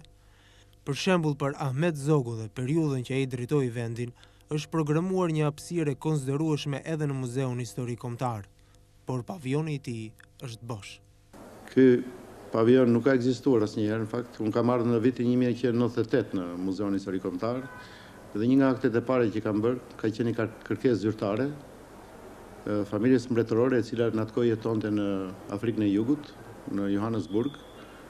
Kam korrespondencën zyrtare dhe kam kërkuar paraprakisht në bazë të një koncepti të hartuar nga unë, muzeologjik, krijimin e një pavioni të veçantë për mbretin Zog si një figurë historike që ka qenë kryetari i shtetit për 15 vjet në historinë moderne të Shqipërisë. Kam patur një letër përgjigje nga Endjera Geraldin, mbretresha, që përshëndeste aktin e ndërmarrë nga ne dhe dërgoi pak objekte. Konkretisht janë disa fotografi. Është një fotografi me ngjyra e mbretit Zog futur në një kornizë, është kuleta e tij prej lëkure dhe një këllëf argjendi i shkrepsis. Kërkesa ime ka qenë që të kishim të paktën kostumin e tij, një ose dy nga kostumet e tij, objekte personale, doshkërime dhe kryesisht relike që lidhen me qeverisjen 15 vjeçare të këtij personaliteti të shtetit shqiptar. Në të vërtetë nuk mund të pretendosh të bësh një muze për një nga njerëzit më të rëndësishëm të Shqipërisë në shekullin e 20, vetëm me një portofol dhe një shkrepse. Por nëse është e vërtetë se muzeumet janë memorie, atëherë ne duhet të kurojmë kujtesën tonë.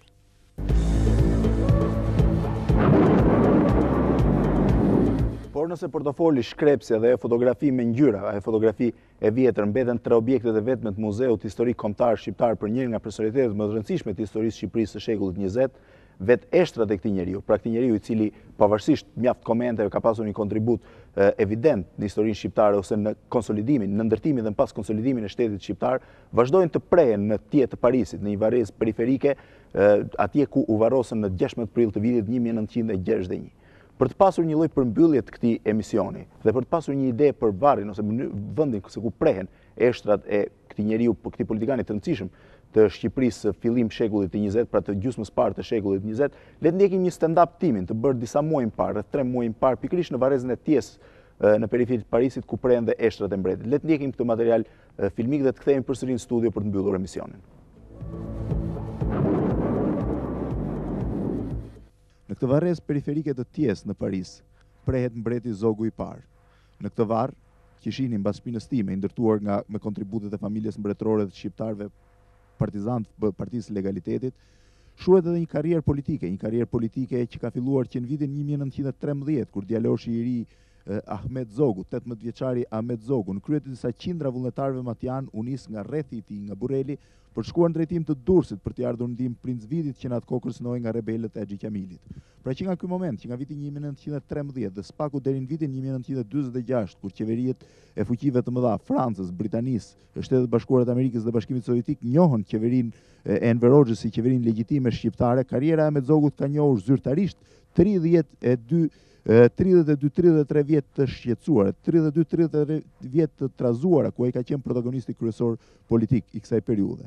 Sidoqoftë, që prej vitit 1961, tashmë prej 33 vjetësh, ai prehet në këtë varrezë, larg vendit të tij, i rrethuar nga pak njerëz që e shoqëruan gjatë gjithë jetës, jo vetëm momentet pozitive, jo vetëm momentet e shkëlqimit, por edhe në momentet e vështira të jetës së tij.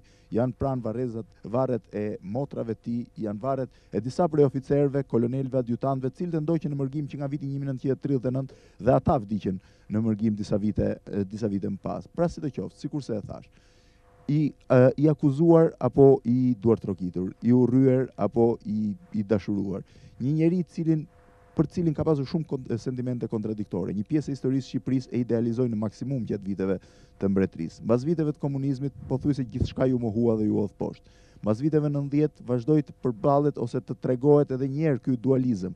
Pra një pjesë që nuk e pranonin, një pjesë që vazhdonin ta kritikonin, një pjesë që vazhdonin ta shanin, ndërkohë një pjesë tjetër që kishte filluar të kërkonte një ridimensionim të figurës së tij, që ishte mjaft pozitive karshi karrierës së tij. Por sikurse e thash, pavarësisht kontradiktave të saj, pavarësisht uljeve dhe ngritjeve, pavarësisht momenteve negative dhe pozitive, pavarësisht momenteve dobta dhe atyre shkëlqyese, Ahmet Zogu mbetet një nga figurat më të rëndësishme të historisë së Shqipërisë dhe padyshim figura më e rëndësishme e 40 viteve të para të pavarësisë shqiptare, një nga figurat, nga themeluesit e shtetit modern shqiptar, ndër të parët politikanë që arriti të unifikojë faktorët problematik shqiptar, i pari politikan shqiptar që arriti të kishte kontroll mbi gjithë territorin e Shqipërisë duke filluar që nga veriu e deri në jug të saj.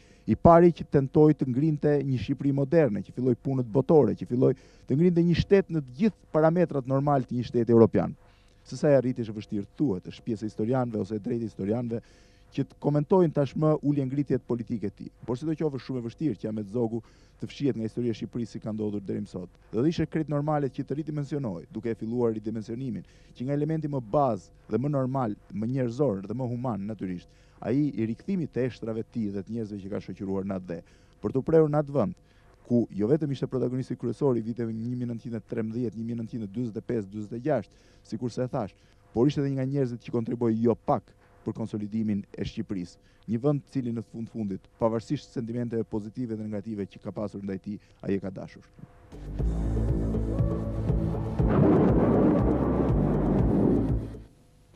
Dhe me bindjen se një popull mund ndërtoj të ardhmen e tij, por nuk ka asnjë shans si të korrigjojë historinë, pra të korrigjojë atë që ka kaluar. Duke synuar që ky emision të sillte në vëmendjen e publikut një figurë thuajse të panjohur, për ta një figurë e cila për shumë vite ishte fshirë nga kujtesa kolektive, siç ishte ajo e një politikanit, e njeriu të njohur Ahmet Zogu, që më pas arriti të ishte edhe mbreti i Shqipërisë për 10 vjet, mbreti i Shqipërisë në emrin Zogu i parë. Besoj që do të mbyllim këtë emision të tretë, një emisioni i fundit, një seriali prej 3 emisionesh, pothuajse 7 orë transmetim mbi jetën dhe veprën e këtij politikanit të rëndësishëm. Përpara se ta mbyllim, në vend të siglës së përditshme të emisionit të përjashme të emisionit Opinion, në vend të siglës e cila do të na kujtojë që do të rishimi përsëri të njëjtën e ardhshme në orën 20:45, le të ndjekim një kolazh me filmime nga karriera politike e mbretit Zog. Një kolazh me filmime që fillojnë që në ditët e para të karrierës së tij, kur ai u evidentua si një nga njerëzit më të rëndësishëm politik të Shqipërisë në vitet 1920 dhe deri në ditët e fundit të jetës së tij, kur ndroi jetë, sikurse thash, në Spitalin Foch të Parisit. Pra duke ndjekur këtë kolazh të mrekullueshëm të organizuar, të realizuar nga stafi i emisionit Opinion, ju them dhe unë natën e mirë dhe miropafshim.